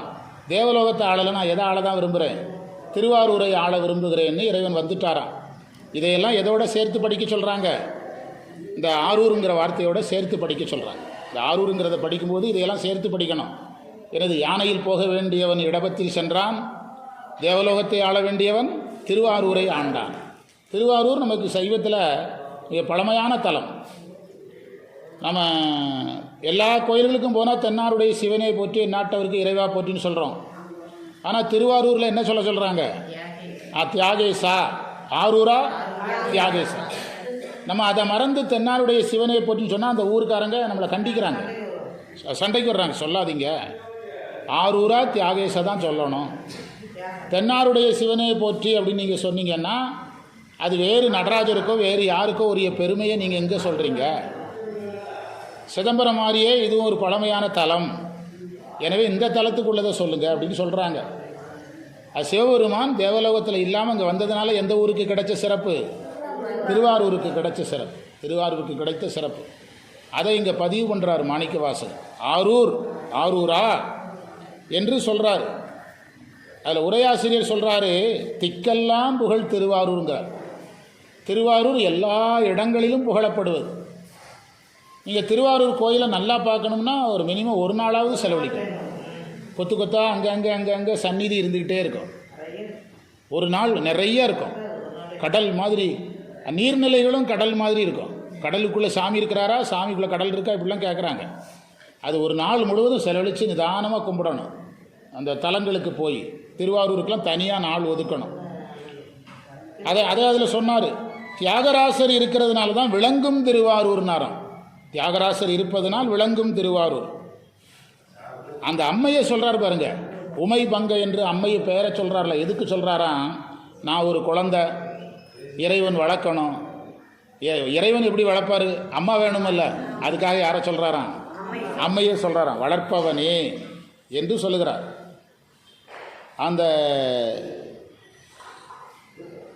அந்த ஆற்றங்கரையில் இருக்கிற மரம் ஆற்று நீரால் அறுத்து தள்ளப்படுவது போல ஐம்புலன்களின் வழியில் நாம் சென்றால் என்ன செய்யப்படுவோம்? வீழ்த்தப்படுவோம். இதுதான் இதில் செய்தி. காரூர் கண்ணியர் ஐம்புலன் ஆற்றங்கரை மரமாய். ஐம்புலன் வசப்பட்டால் ஆற்றங்கரையில் இருக்கிற மரம் என்ன செய்கிற மாதிரி வேரெல்லாம் பிடிங்க. நீங்கள் பார்க்கணுன்னு ஆசைப்பட்டீங்கன்னா திருமூர்த்தி மலை போனால் பார்க்கலாம். திருமூர்த்தி மலையில் போய் பாருங்கள், அந்த படகு விடுற இடம் இருக்குது பாருங்க, யூக்கலிப்டஸ் மரமெல்லாம் அப்படியே 100 அடி 200 அடி 100 அடி உயரம் உள்ள மரமெல்லாம் தொம்புதும்னு விழுந்து கிடக்கும். எல்லாம் எது அரிச்சிடும்?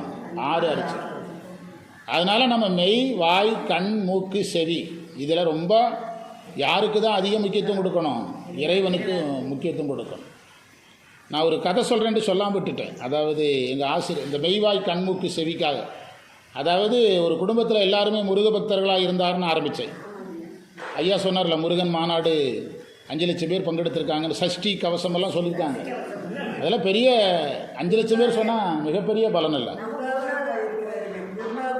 போயிருக்கிறார், எல்லாம் போயிருக்கிறாங்க. ஓ சரி சரி, பரவாயில்ல.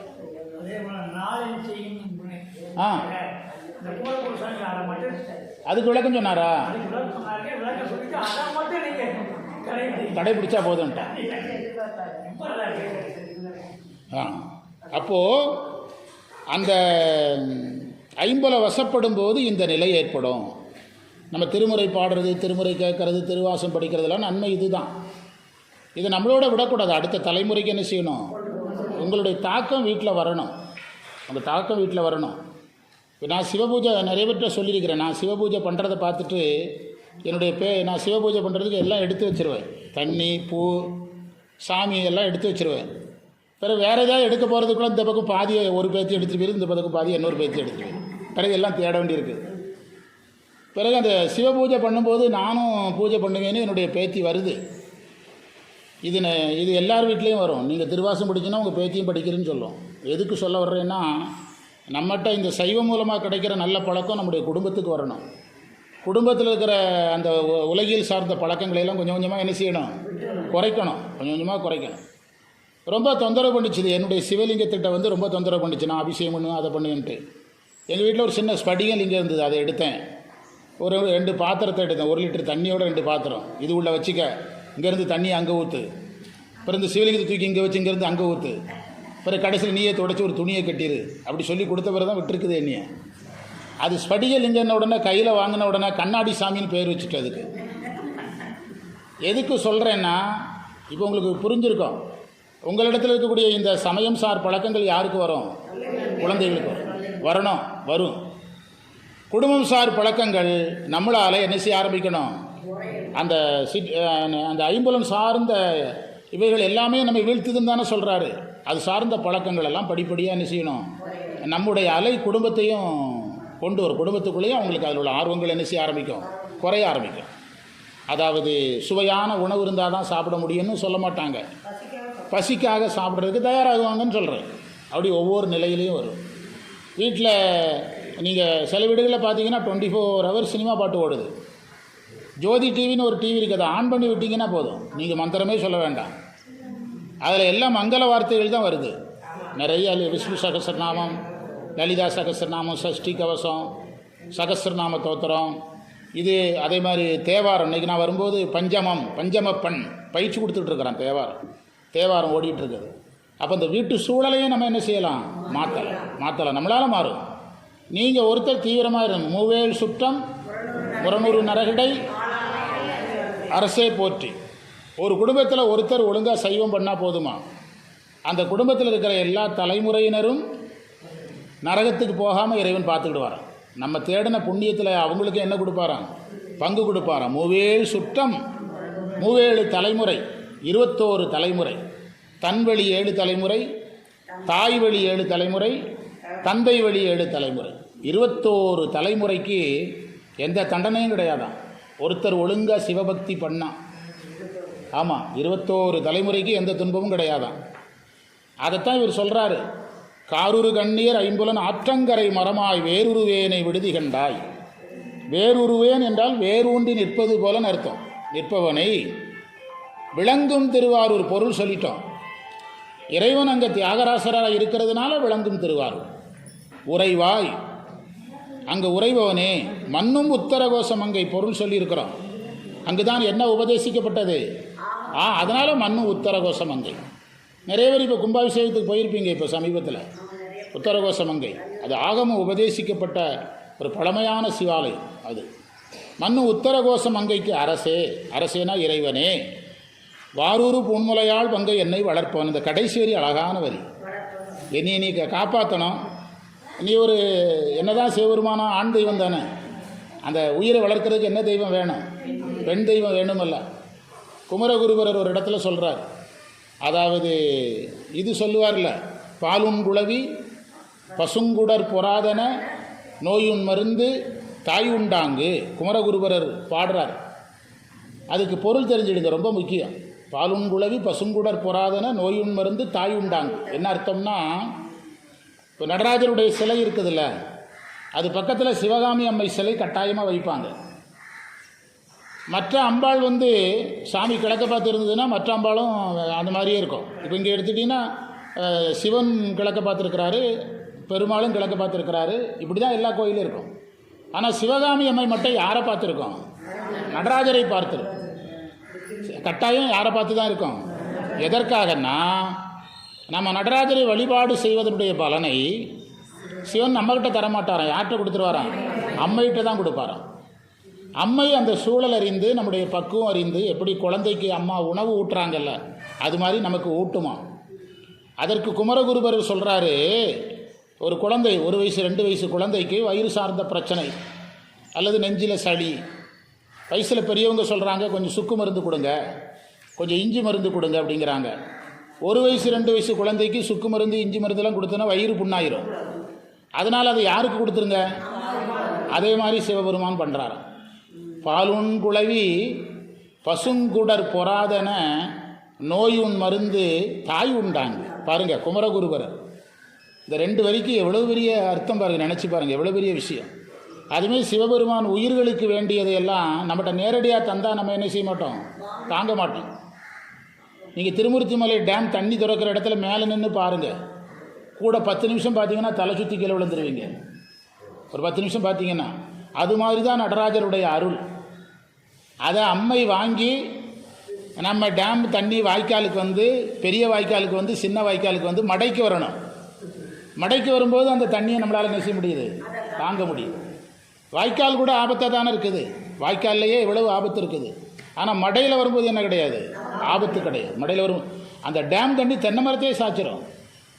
ஆனால் நீங்கள் மடையில் வர்ற தண்ணி ஒரு நெல்லுக்கு கூட அழகாக என்ன செய்யும்? வாயும். அது மாதிரி தான் அம்மை அதை வாங்கி நமக்கு கொடுக்கறத அவ்வளோ அழகாக பதிவு பண்ணியிருக்கிறார் மாணிக்க வாசகர். வாரூரு பொன்முலையாள் பங்கை என்னை வளர்ப்பவனே அப்படின்னார். நீ என்னை காப்பாற்றுபவன் அப்படின்னு சொல்கிறார். இன்னும் அடுத்த மந்திரம், ஒரு மந்திரத்துக்கு பொருள் பார்ப்போம்.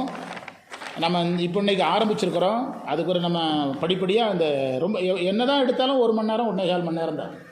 அதுக்காக நிறைய நேரம் இருக்கிறதுனால வாத்தியார் பேசிகிட்டே இருப்பாருன்னு பயந்துடாதீங்க.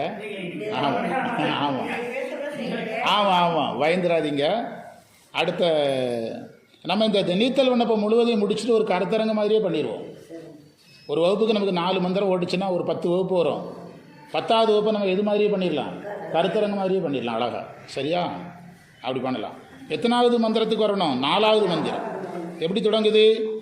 வளர்கின்ற நின் கருணை கையில் வாங்கவும். அந்த மந்திரம் அதில் தோற்ற என்ற ஒரு வார்த்தை இருக்கும். தோற்ற என்ற சொல்லுக்கு காட்சி தருகின்ற. செழுஞ்சுடர் என்ற வார்த்தைக்கு பேர் ஒளி பிளம்பு, அதான் செடுஞ்சுடர். அந்த மந்திரத்தில் எப்படி காப்பவனேங்கிற வார்த்தை ஒரு ஆச்சரியமான வார்த்தையோ, இதில் பாருங்கள் கருணை கையினார்.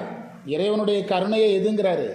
கை அப்படிங்கிறார். பேதித்து நம்மை வளர்த்தெடுத்த பெய் வளை, வளையல் அணிந்த கையினார். அங்கே தோற்ற என்பதற்கு காட்சி உடைய, செடுஞ்சுடர் என்றால் பேரொளி பிளம்பு என்று பொருள்.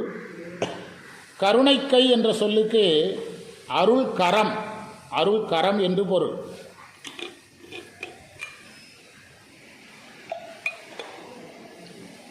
வாங்கவும் என்ற வார்த்தைக்கு வளைத்து பிடிக்கவும் அர்த்தம். வளைத்து பிடிக்கவும்.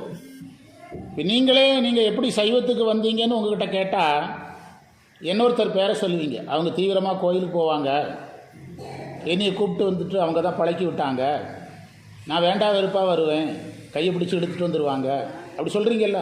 அதுக்கு பேர் தான் வளைச்சி பிடிக்கிறது. அதுக்கு பேர் தான் என்னது? அதுக்கு பேர் நானே இதுக்கு அடிமையாகிட்டேன், என்னால் வராமல் இருக்க முடியல. இப்போ நாங்கள்லாம் படிக்கிற காலத்தில் கிராமத்து பசங்க பள்ளிக்கூடத்துக்கு சரியாக வரமாட்டானுங்க. அட்டண்டன்ஸ் எடுத்து முடித்த உடனே வாத்தியார் வந்து அவங்கள தேடுறதுக்கு ஒரு பசங்களை கொஞ்சம் பேர் அனுப்புவார். தேடி பிடிச்சிட்டு வர்றதுக்கு நான்லாம் போயிருக்கிறேன். தோப்புக்குள்ளே, காட்டுக்குள்ளே. எங்கள் பகுதியிலாம் அந்த முந்திரி தோப்பு நிறையா இருக்கும். முந்திரி தோப்புக்குள்ளே, தென்னந்தோப்புக்குள்ளே அங்கே போய் ஒளிஞ்சிக்கிடுவாங்க, விளையாடிட்டு இருப்பானுங்க. வீட்டிலேருந்து பேக்கை கொண்டு வந்து மரத்தில் தொங்க போட்டுட்டு என்ன செய்கிறது? விளையாடுறது. ஆனால் ஆசிரியர் அவனை என்ன செய்வார்? வளைச்சி பிடிப்பார். கடைசியில் அவனுடைய 20 வருஷம் கழித்து கேட்டிங்கன்னா அவன் கலெக்டராக இருப்பான், இல்லைன்னா பெரிய பதவியில் இருப்பான், பெரிய போலீஸ் ஆஃபீஸராக இருப்பான். அவங்ககிட்ட கேட்டால் அந்த கதையெல்லாம் என்ன செய்வான்? சொல்லுவான். வளைச்சி பிடிச்சி தான் ஒரு உயிரை கொண்டு வர முடியும். ஒரு குழந்தைக்கு தாய் மருந்து ஊற்றணும்னா அந்த குழந்தை என்ன விரும்பி கேட்குதா? சுக்கு மருந்து கொடு. 2 காலையும் பிடிச்சி அழுத்தி, கையை பிடிச்சி அழுத்தி, சங்கை வச்சு நாக்கை அழுத்தி, அதுக்கு பிறகு தான் எதை ஊற்ற முடியும்? ஒரு கட்டத்தில் அதுவாக விரும்பி குடிக்க ஆரம்பிக்கும். ஒரு 15-16 வயசில் அவன் மாத்திரை திங்குறானல்ல, அதுக்கு பேர் தான் என்னது? வாங்கவும். வளைத்து பிடிக்கணும். முதலில் வளைத்து பிடிக்கணும். அதைத்தான் அவர் சொன்னார், வளைத்து ஈர்க்கவும் இப்பால். இன்றைக்கி பாடம் முழுவதுமே அவர் ஒரு செய்தி தான் சொல்கிறார். உலகின் நிலையற்ற இன்பம் ஒன்று, இன்னொன்று நிலையான பேரின்பம். இதைத்தான் அவர் திரும்ப திரும்ப சொல்கிறார். ஒரு பக்கம் நிலையற்ற இன்பம் இழுக்கிறது, இன்னொரு பக்கம் நிலையான இன்பத்துக்கு நம்ம போக வேண்டியது இருக்குது. இப்பால்னா இந்த உலகம் மிளிர்கின்ற இந்த உலக இன்பத்தில் நாம் அழுந்தி மிளிர்கின்றன்னா அதில் ஒரு சந்தோஷம். இப்போ நான் இந்த சமயம் பண்ணுறதுக்கு வந்திருக்கேன்னு வச்சுருங்களேன். இப்போ நீங்கள் சொல்கிறீங்க ஜெய்சிங் சார் திருவாசகம் பேசுகிறாரு அப்படிங்கிறீங்க, திருவாசகம் பாடுறாருங்கிறீங்க, சன்மார்க்கம் பேசுகிறாருங்கிறீங்க. எங்கள் குடும்பத்தில் என்ன சொல்கிறாங்கன்னா, இவன் ஒருத்தன் ஒன்றுக்காமல் போயிட்டாங்கிறாங்க. எங்கள் குடும்பத்தில் நம்ம குடும்பத்தில் இவன் ஒருத்தன் தான் ஒன்றுக்காமல் போயிட்டான். எங்கள் குடும்பத்தில் நல்லா இருக்கிறவனே என்ன அர்த்தம்னா நிறைய பணம் வச்சுருக்கணும், குடும்ப ஃபங்க்ஷனுக்கு போனால் ஒரு பெரிய ஃப்ரேஸ்லெட் போட்டிருக்கணும், ஒரு குறைஞ்சது இதில் ஒரு 3 மோதிரம், இதில் ஒரு 3 மோதிரம் போட்டிருக்கணும். இல்லைன்னா ரிசப்ஷன்லாம் முன்னால் நிற்க விட மாட்டானுங்க. ருத்ராட்சம் கட்டியிருந்தோம்னா ஃபோட்டோவே எடுக்க மாட்டாங்க. ஆனால் என்னையை கூப்பிட்டு ஃபோட்டோவில் வச்சாலுமே நிற்க விட்டாலுமே யாராவது வந்து குறுக்கால வேணும்னே மறைச்சிருவாங்க. தங்களை யாராக காட்ட ஆசைப்படுறாங்க. மிளிர்கின்ற அவர் சொல்கிறார் பாருங்க, மிளிர்கின்ற என்ன அர்த்தம்னா உலக வாழ்க்கையில் ஒரு களிப்பு. நம்மக்கிட்டேயே கேட்குறாங்க, நீங்கள் வந்து சைவம் பண்ணலைன்னா என்ன ஆயிரும்? பண்ணாத நாங்கள் என்ன ஆகிட்டோம்? நீங்கள் சித்தாந்தம் படிச்சிட்டதுனால என்ன சாதிச்சிட்டீங்க? பண்ணாத நாங்கள், நீங்கள் என்ன 500 வருஷம் இருக்க போகிறீங்களா? உங்களுக்கும் ஒரு நாள் இது உண்டுல்ல அது உண்டுலான்னு நம்மளை என்ன தான் பண்ணுறாங்க? கிண்டல் தான் பண்ணுறாங்க. அது காரணம் என்னென்னா அவங்களுக்கு அந்த வாழ்க்கையில் ஒரு களிப்பு. இப்படி ஒரு வாழ்க்கை இருக்குங்கிறது அவங்களுக்கு என்ன செய்யாது? தெரியாது. இதில் ஒரு சந்தோஷம் இருக்கிறது தெரியாது. அந்த வாழ்க்கையில் ஒரு தடை வந்து, அதில் ஒரு முட்டு வந்து, அதில் அவங்களுக்கு ஒரு பிரச்சனை வரும்போது தான் அன்னைக்கு அவங்க சொன்னாங்கன்னு நம்மளை நினைக்கிறாங்க. உண்டா இல்லையா? அன்னைக்கு அவங்க சொன்னாங்க என்று நினைக்கிறாங்க. இப்போ நான் சொன்ன மாதிரியே இப்போ எங்கள் வீட்டில் ஒரு நிச்சயம் நடந்தது சென்னையில். எங்கள் தம்பி பையன் சென்னைக்கு பிழைக்க போகிறேன்னு எங்கள் குடும்பத்தில் 4-5 பேர் போனாங்க. போனது எல்லாம் கலப்பு திருமணம், ஜாதி மாறி திருமணம். சிட்டிக்கு பிழைக்க போகிற எல்லாம் என்ன திருமணம் தான் நடக்குது? ஜாதி மாறி தான் திருமணம் நடக்குது. ஏன்னா 5 வருஷம் போனால் ஜாதிங்கிறதே இல்லாமல் போயிடும். அவன் எங்கள் தம்பி பையன் ஒரு பிராமண பிள்ளையை காதலித்து கல்யாணத்துக்கு நாங்கள் போயிருக்கிறோம். இனி ஓரம் கட்டி உட்கார வச்சுட்டானுங்க. ஏன்னா என்னது இல்லை, பிரேஸ்லெட் இல்லை, மோதிரம் கிடையாது, ஒன்றும் கிடையாது. என்ன போட்டிருக்கிறோம், அது இல்லைன்னா கூட பரவாயில்ல, என்ன கட்டியிருக்கிறோம். ஆமாம், ஐயர் என்ன பண்ணுறாருன்னா, அவங்க பிராமணத்தில் என்ன பழக்கம்னா, பொண்ணுக்கு அப்பாவும் மந்திரம் சொல்லணும், மாப்பிள்ளைக்கு அப்பாவும் மந்திரம் சொல்லணும். பொண்ணுக்கு அப்பாவுக்கு மந்திரம் தெரியுது, யாருக்கு தெரியலை, அப்பாவுக்கு தெரியலை. இதை சாதமாக வச்சுக்கிட்டு ஐயர் பயங்கரமாக ஓட்டுறாரு, மிரட்டுறாரு என்னுடைய தம்பியை. அவர் சொல்கிற மந்திரத்தில் பாதி மந்திரம் எனக்கு தெரியும். ஆனால் நம்ம வந்து சைவர்கள் என்னென்னா, இந்த பந்தா விடுறது அதெல்லாம் நம்மகிட்ட ஒரு நாள் கிடையாது. இல்லை, அது எதுவும் நான் எதுவும் செய்யலை. அவர் சொன்ன மந்திரத்தில் நிறைய மந்திரம் எனக்கு தெரியும், நான் தெரியாத மாதிரி இருந்தேன். சமஸ்கிருத பண்டிதர் கூட நான் 6 வருஷம் இருந்தேன், சான்ஸ்கிரிட் பண்டிதர் கூட 6 வருஷம் இருந்தேன். ஆனால் எதையுமே சொல்லலை. கடைசியில் எங்கள் தம்பி சொன்ன அந்த மோதிரம் மாத்திர நேரத்தில் என்னதான் ஐயர் மந்திரம் சொன்னாலும் எங்கள் அண்ணன் 2 மந்திரம் அவர் வாயால் சொன்ன பிறகு தான் மோதிரம் மாற்றணும்ட்டேன். ஒரு நான் போய் நம்முடைய மண்ணில் நல்ல ஒன்று வாழலாம், தென்னாருடைய சிவனை போற்றி குலதெய்வ பேர்களெல்லாம் சொல்லி, அவங்களுக்கு குலதெய்வம் வெங்கடாச்சலபதி அவர் பேரையும் சொல்லி ஒரு மந்திரம் சொல்லிட்டு வந்தேன். நான் சொன்னது உங்களுக்கு புரிஞ்சிருக்கும். ஒரு பக்கம் நம்மளை ஓரம் கட்டுறாங்க, தேவைப்படும் போது அவங்களால முடியலை. அந்த இடத்துல நிரப்புறதுக்கு யார் தேவைப்படுறா, அதுதான் அதையெல்லாம் உள்வாங்கி தான் இதில் அவர் பாடுறார். என்ன சொல்கிறாரு, வளர்கின்ற நின் கருணை கையில் வாங்கவும், உன்னுடைய அருள் என்ற வளர்கின்றன என்ன அர்த்தம் தெரியுமா? இப்போ நம்ம ஒரு 50 லட்ச ரூபாயை வச்சுக்கிட்டு அதில் வந்து தர்மம் பண்ணுறதா முடிவு பண்ணுறோம். 10 லட்ச ரூபாயை ஒருத்தருக்கு கொடுத்துட்டோம், மீதி எவ்வளோ தான் இருக்கும், 40 லட்சம் தான் இருக்கும். 15 லட்ச ரூபாய் இன்னொருத்தருக்கு கொடுக்குறோம், மீதி 25 லட்சம் இருக்கும். ஆனால் இறைவனுக்கு அப்படி ஒரு பிரச்சனை இருக்கா? அதனால தான் வளர்கின்றனர். என்ன அழகான வார்த்தை, வளர்கின்ற நின் கருணை. இறைவனுடைய கருணை என்ன செய்யும்? குறைவிலா நிறைவு, கோதிலா அமுது. குறைவிலா நிறைவு. நம்ம வங்கி கணக்கில் 5 லட்ச ரூபா இருக்குது, 50,000 ரூபா எடுக்கிறோம், எவ்வளவுக்கு போயிடும்? 4 லட்சத்துக்கு போயிடும். திரும்ப 50,000 ரூபா எடுக்கிறோம், 4 லட்சத்துக்கு போயிடும்.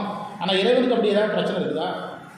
அதனால தான் மாணிக்கவாசகர் இப்படி கேட்டார், குன்றே அணைய குற்றங்கள் குணமாம் என்றே நீ கொண்டால் எந்தான் கெட்டது, இறங்கிடா எந்தோல் முக்கன் எம்மாறு. நம்ம குடும்பத்தில் நமக்கு ஒரு 50,000 ரூபா கடன் இருக்குது. நம்ம தம்பி ஒரு நாளைக்கு 5,000 ரூபா சம்பாதிக்கிறாருன்னா அவர்கிட்ட போய் இந்த 50,000 ரூபா கடனை ஏற்றுக்குன்னு சொல்ல முடியாது. நம்ம அண்ணன் வந்து 50 கோடியில் வசதியாக இருக்கிறாருன்னா அவர்கிட்ட போய் இந்த 50,000 ரூபா ஏற்றுக்கிறதுனால உனக்கு என்ன நஷ்டம்னு சொல்லுவோம் இல்லை. 50,000 ரூபா ஏற்றுக்கிறதுனால உனக்கு என்னப்பா நஷ்டம், ஏற்றுக்குன்னு சொல்லுவோம் இல்லை. அதை மாணிக்கவாசகர், நான் தப்பு செஞ்சேன், அதை பொறுத்துக்கிட்டால் உனக்கு என்ன நஷ்டம்னு கேட்க. ஏன்னா நஷ்டம் வராத கடவுள் யாரு? சிவபெருமான். அவருக்கு யாருக்கு எதை செய்வதனாலும் எந்த நஷ்டமும் வரப்போகிறதில்லை. அதை கண்டுபிடிச்சிட்டார் மாணிக்கவாசகர். அதனால தான் குன்றே அணைய குற்றங்கள் குணமாம் என்றே நீ கொண்டால் எந்தான் கெட்டது, உனக்கு வந்து லாஸ் சொல்லு. இப்போ நாங்கள் சொல்லுவோம், உனக்கு ஹெல்ப் பண்ணதுனால என்னுடைய 50,000 ரூபா போச்சு, உனக்கு ஹெல்ப் பண்ணதுனால என்னுடைய 1 லட்ச ரூபா போச்சு அப்படின்னு ஏதாவது இருந்தால் சொல்லு அப்படிங்கிறார். ஏன்னா சொல்கிறதுக்கு ஒன்றுமே கிடையாது. அதனால தான் வளர்கின்றின் கருணையினர். எவ்வளோ அழகான வார்த்தை. இறைவனுடைய கருணை என்னது? குறைவிலா நிறைவு. எடுக்க ஒரு டேமில் கூட தண்ணியை திறந்துங்கன்னா டிஎம்சி குறைஞ்சிக்கிட்டே இருக்கும். எவ்வளோ பெரிய டேமாக இருந்தால் உண்டா இல்லையா? இவ்வளோ பெரிய ஆகாயத்தில் கூட மழை பெய்ய மேகம் குறைஞ்சி போயிடுது. ஆனால் குறைவிலா நிறைவு யாரு தான்? இறைவன் தான். அதான் சொன்னார், வளர்கின்றனின் கருணை கையில் வாங்கவும் நீங்கி இப்பா. பார்த்தீங்கன்னா அதிலிருந்து நீங்கி. நீங்களே உங்கள்கிட்டயே ஒரு லிஸ்ட்டு கேட்டால் கொடுப்பீங்க. உங்களுக்கு தெரிஞ்ச ஒருத்தரை இந்த சைவ நெறிக்கு கூட்டு வந்திருப்பீங்க, ரொம்ப போராடி இருப்பீங்க. ஒரு கட்டத்தில் அவங்க வந்து உங்களுடைய போராட்டத்தை நீங்கள் விட்டுருப்பீங்க, அவங்க அந்த கூட்டத்துக்குள்ள வராமல் வெளியேறிப்பாங்க. அப்படி ஒரு லிஸ்ட்டு உங்கள்கிட்ட கேட்டால் இருக்கும். அதே மாதிரி இவர் சொல்கிறாரு, நீ என்னை வளைச்சி பிடிக்கிற, ஆனாலும் நான் உன்னை விட்டு என்ன செஞ்சுட்டேன், நீங்கி இப்போல்லாம் உலக இன்பத்தில் மிளிர்கின்ற, மிளிர்தல்னா கழித்தல், இருமாப்பு அடையுது. இப்போ நம்ம சைவம் பண்ணுறவங்களை பார்த்து உலகியல்காரங்க இதை பண்ணுவாங்க. எங்களுக்கு என்ன கெட்டு போச்சு பாருங்கள், எங்கள் தேவைக்காக 2-3 காரு, இத்தனை 2000 சதுர அடி வீடு, எல்லார் பேர்லேயும் பேங்கில் பணம், எல்லாருக்கும் வேலை, மகன் அமெரிக்காவில், மகள் ஆப்பிரிக்காவில், பேத்தி தென்னாப்பிரிக்காவில், இப்படியே ரீல் விடுறானு, நிறைய பேர் விடுறானு, உண்டா இல்லையா? இதுக்கு பேர் தான் மிளிர்தல்னா இருமாப்பு அடையுது, கழிப்படையுது. ஆனால் என்னதான் இருந்தாலும் யார் இருப்பதற்கு சமமாகாது, இறைவனை அடைவதற்கு சமமாகாது. மகாபாரதத்தில் கிருஷ்ணர் வந்து தன்னை கொடுத்தார் பாண்டவர்களுக்கு. தன் பொருளை கொடுத்தார் கௌரவர்களுக்கு. யார் ஜெயித்தார்? பாண்டவர்கள் தான் ஜெயித்தார். சுவாமி சித்பவானந்தா சொன்னார், தன் சேனையை கொடுத்தான் கௌரவர்களுக்கு, சேவையை கொடுத்தான் பாண்டவர்களுக்கு அப்படின்னார். இறைவனுடைய அருள் தான் நமக்கு வேணும். இறைவனுடைய பொருள், அருள் எதா மாறிக்கொள்ளும்? பொருளாக மாறிக்கொள்ளும். அருள் பொருளாக மாறிக்கொள்ளும். உண்டா இல்லையா? உலகியல் பொருட்கள் வரும் போகும், உலகியல் பொருட்கள் வரும் போகும், மாறும். அதனால் பாசங்கள் தான் கெடும். இப்போ அமெரிக்காவில் இருக்கிறான், ஆப்பிரிக்காவில் இருக்கிறான், இந்தோனேஷியாவில் இருக்கிறான்னு சொல்கிறதுனால நிறைய குடும்பங்களில் என்ன நடக்குது? வீட்டில் யாராவது பெரியவங்க இறந்தால் கூட அவங்களால என்ன செய்ய முடியல, வர முடியல. என்ன பிரயோஜனம்? அதனால் என்ன நன்மை? ஒரு ஒரு ஒரு கவிஞர் எழுதுகிறார் கற்பனையாக. இந்த காலத்து பெற்றோர்களை மனதில் வச்சு ஒரு கவிஞர் கவிதை எழுதுகிறார். அதாவது இன்றைக்கு நம்ம குடும்பங்களில் இந்த சூழல் வந்துட்டு தமிழ்நாட்டில் என்னதுன்னா, வீட்டில் பெரியவங்க யாராவது இறந்துட்டா என்ன செய்ய மாட்டேங்கிறாங்க? டிக்கெட் கிடைக்காது. முதல்ல வரணும்னு நினச்சாலும் வர முடியாது. அப்படியே மீறி வந்தோம்னா 15 லட்சம், 20 லட்சம், 30 லட்சம் வேணும். அதற்கு ஒரு அப்பா கடிதம் எழுதுகிறாராம். இன்றைக்கு தமிழ்நாட்டிற்குடைய நிலவரத்தை ஒரு கவிஞர் மாதிரி ஒருத்தர் கடிதம் எழுதுகிறார். ஒரு கவிஞர் என்ன சொல்கிறாருன்னா, மகனே, உன்னை கண்ணீர் விட்டு வளர்த்தேன். எனக்கு ஏதாவது ஆகிவிட்டால் நீ வரவில்லை என்றாலும் நான் கண்ணீர் விட்டு வளர்த்த தென்னை மரம் என் கூட வரும் அப்படின்னு எழுதுகிறார். எழுதுகிறார், கண்ணீர் விட்டு வளர்த்த நீ வரவில்லை என்றாலும் நான் தண்ணீர் விட்டு வளர்த்த எது என் கூட வரும்? தென்னை மரம் என் கூட வரும் அப்படின்னு சொல்கிறார். அதாவது ஒரு மரங்கு செய்த உதவியை கூட யார் செய்ய முடியல. அதுதான், இவ்வளவு தான். இதில் நீங்கள் உலக பந்தத்தில் அழிந்து ஆசைப்பட்டு என்னுடைய பையன் அபுதாபிலேருந்து புறப்படும் போது வருஷத்துக்கு ஒரு தடவை 2 தடவை வருவான். அப்போ அவங்களுக்கு என்ன வேணும்பா? பத்திரமா வந்து சேரடா, அவ்வளோதான் சொல்லுவேன் நான். சொந்தக்காரங்களே வீட்டில் லட்சுமியும் அதே தான் சொல்லுவேன். ஆனால் இவன் வர்றதை எப்படியோ மோப்பம் பிடிச்சி சொந்தக்காரங்களாம் வாட்சி வாங்கிட்டு வா, அதை வாங்கிட்டு வா, இதை வாங்கிட்டு வா, வாங்கிட்டு வர வச்சுருவாங்க. அதுலேயே அவனுக்கு நிறைய செலவாயிடும். இதில் சொல்கிறவங்கெல்லாம் யாருன்னா, ஏகப்பட்ட பணம் வச்சுருக்குறாங்க. வாட்சி வாங்கிட்டு வா, அதை வாங்கிட்டு வா, செல்ஃபோன் வாங்கிட்டு வா, எல்லாம் வாங்கிட்டு வந்துடுவான். சொல்லிட்டாங்களே என்ன செய்ய, குடும்பத்துக்கு பகை வந்துடும்.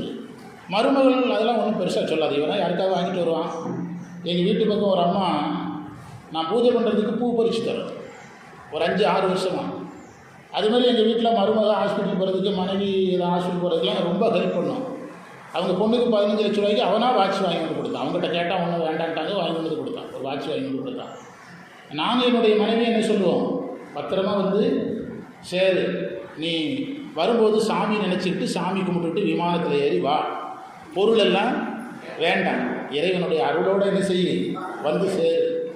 அதனால் இந்த பொருளில் நம்ம அழுந்துதல் கூடாது என்பதைத்தான் வளர்கின்றனின் கருணை கையில் வாங்கவும் நீங்கி இப்பால் விழுகின்ற இந்த உலக இன்பத்தில் எல்லா வசதியும் வந்த உடனே அதில் ஒரு களிப்பு, ஒரு முனைப்பு வரும். நம்மளை மாதிரி திருநீர் பூசிட்டு திருவாசத்தை வச்சுட்டு பாம்போல ஒரு மஞ்சள் பையை வச்சுட்டு போகிறவங்க நம்மளெல்லாம் பார்க்குறதுக்கு அவங்களுக்கு எப்படி இருக்கும்? கேலி கிண்டல்மா இருக்கும். ஆனால் நம்ம கூட இருக்கிற பொருளுக்கு விலை கிடையாதுங்கிறது அவங்களுக்கு என்ன செய்யாது. ஒரு விலை மதிக்க முடியாத பொருள் நமக்குள்ளே இருக்கிறது யாருக்கு தெரியாது? அவங்களுக்கு தெரியாது. விலை மதிக்க முடியாத பொருள் நமக்குள்ளே இருக்குது. அது ஒரு நாள் நம்ம விட்டு என்ன செய்யாது, போகாத பொருள்ங்கிறது அவங்களுக்கு தெரியாது. அந்த உலகில் இன்பத்தில் அவங்க மகிழ்ச்சியை திளைப்பாங்க. அதைத்தான் சொன்னார், நீங்கள் இப்பால் அந்த உலகியல் பொருளாசையிலிருந்து நம்ம மீட்கிறதுக்கு தான் இந்த திருமுறை. ஒரு ஒரு குடும்பத்தில் எல்லாருமே முருக பக்தர். இந்த கதையை 3வது முறையாக சொல்ல முயற்சி பண்ணுறேன். ஒருத்தருக்கு மட்டும் முருக பக்தி கிடையாது. வயதாயிட்டு, ரொம்ப வயசாயிட்டு. அதாவது இயற்கை மரணம்ங்கிறாங்கல்ல, அந்த ஸ்டேஜுக்கு வந்துட்டார். நோய் மரணம் இல்லை, இயற்கை மரணம், முதுமையினால் வருகின்ற மரணம். அப்போ குடும்பத்தில் எல்லாரும் நம்முடைய சமயத்தில் ஒரு நம்பிக்கை இருக்குது. உயிர் பிரிகிற நேரத்தில் சாமி பேர சொன்னால் அடுத்த பிறவியில் அந்த உயிர் யார் ஞாபகத்தோடையே பிறக்குமா? அந்த சாமி ஞாபகத்தோடையே பிறக்குமா? அது நம்முடைய பழக்கம். அதுக்கு என்ன உதாரணம் சொல்கிறாங்கன்னா, நைட்டில் படுக்கும்போது நாம் சாமி நினைச்சு படுத்தோம்னா எந்திரிச்சவொன்னே என்ன ஞாபகம் வருது? அப்போ ஒரு இரவுக்குள்ளே ஞாபகம் வர்ற மாதிரி தான் ஒரு பிறவியிலே ஞாபகம் வரும். நைட்டில் படுக்கும்போது எனது இறைவா அப்படின்னு சொன்னீங்கன்னா காலையில் எந்திரிக்கும் போது என்ன ஞாபகம் வரும்? இறைவாங்க. நீங்கள் உங்கள் வீட்டு குழந்தைகள் கையில் செல்ஃபோனை கொடுத்துட்டு நைட்டு தூங்க போகும்போது செல்ஃபோனை பிடிங்கிறீங்க, காலையில் எந்திரிச்சோன்னே என்ன கேட்கும்? செல்ஃபோன் கேட்கும். இதுதான் இந்த உயிருடைய இயல்பு. அதனால தான் நைட்டில் நம்ம படுக்க போகும்போது ஒரு திருவாசகமாக சொல்லிட்டு என்ன செய்யணும்? படுக்கணும். இந்த திருவாசகம் சொன்னால் போதும். அன்றே எந்தன், அது சொன்னால் போதும். அன்றே எந்தன் ஆவியும் உடலும் உடைமை இல்லாமல் ஒன்றை அணையா என்னை ஆட்கொண்ட போதே கொண்டிலையோ இன்றோர் இன்னைக்கு முழுவதும் இன்றோர் 24 hour இன்றோர் இடையூர் எனக்கு உண்டோ. காலையிலையும் அதே மாதிரி ஆரம்பிக்கணும், நைட்லேயும் அதே மாதிரி முடிக்கணும். இன்றோர் இடையூர் எனக்கு உண்டோ, எந்தோள் முக்கன் எம்மானே நன்றே செய்வாய் பிழை செய்வாய். நானும் இதை வந்து நான் நன்றே செய்வாய் பிழை செய்வாய் அப்படி சொல்லணும். நன்றே செய்வாய் பிழை செய்வாய் அப்படி பாடக்கூடாதான். நன்றே செய்வாய் பிழை செய்வாய், நீ தப்பே பண்ண மாட்டான் அப்படின்னு அர்த்தமா. நன்றே செய்வாய் பிழை செய்வாய்னா நீ நல்லதும் பண்ணுவா கெட்டதும் பண்ணுன்னு அர்த்தமா. ஆனால் அவர் அப்படி எழுதுறியா மாணிக்கவாசகர். உனக்கு என்ன செய்ய மட்டும்தான் தெரியும், உனக்கு என்ன செய்ய தெரியாது, தெரியாதுன்னு அர்த்தம். ஆமாம், அப்படி பாடும்போது அப்படி தான் பாட முடியும், ஆனால் பொருள் அப்படி புரிஞ்சுக்கிட்ட சொல்கிறான். இதில் ஊற்றி குடிக்கலாங்கிறீங்களா? இதில் ஊற்றி குடிச்சுக்கிறேன். சரி, நானே ஊற்றிக்கிறேன், ஒன்றும் பிரச்சனை இல்லை.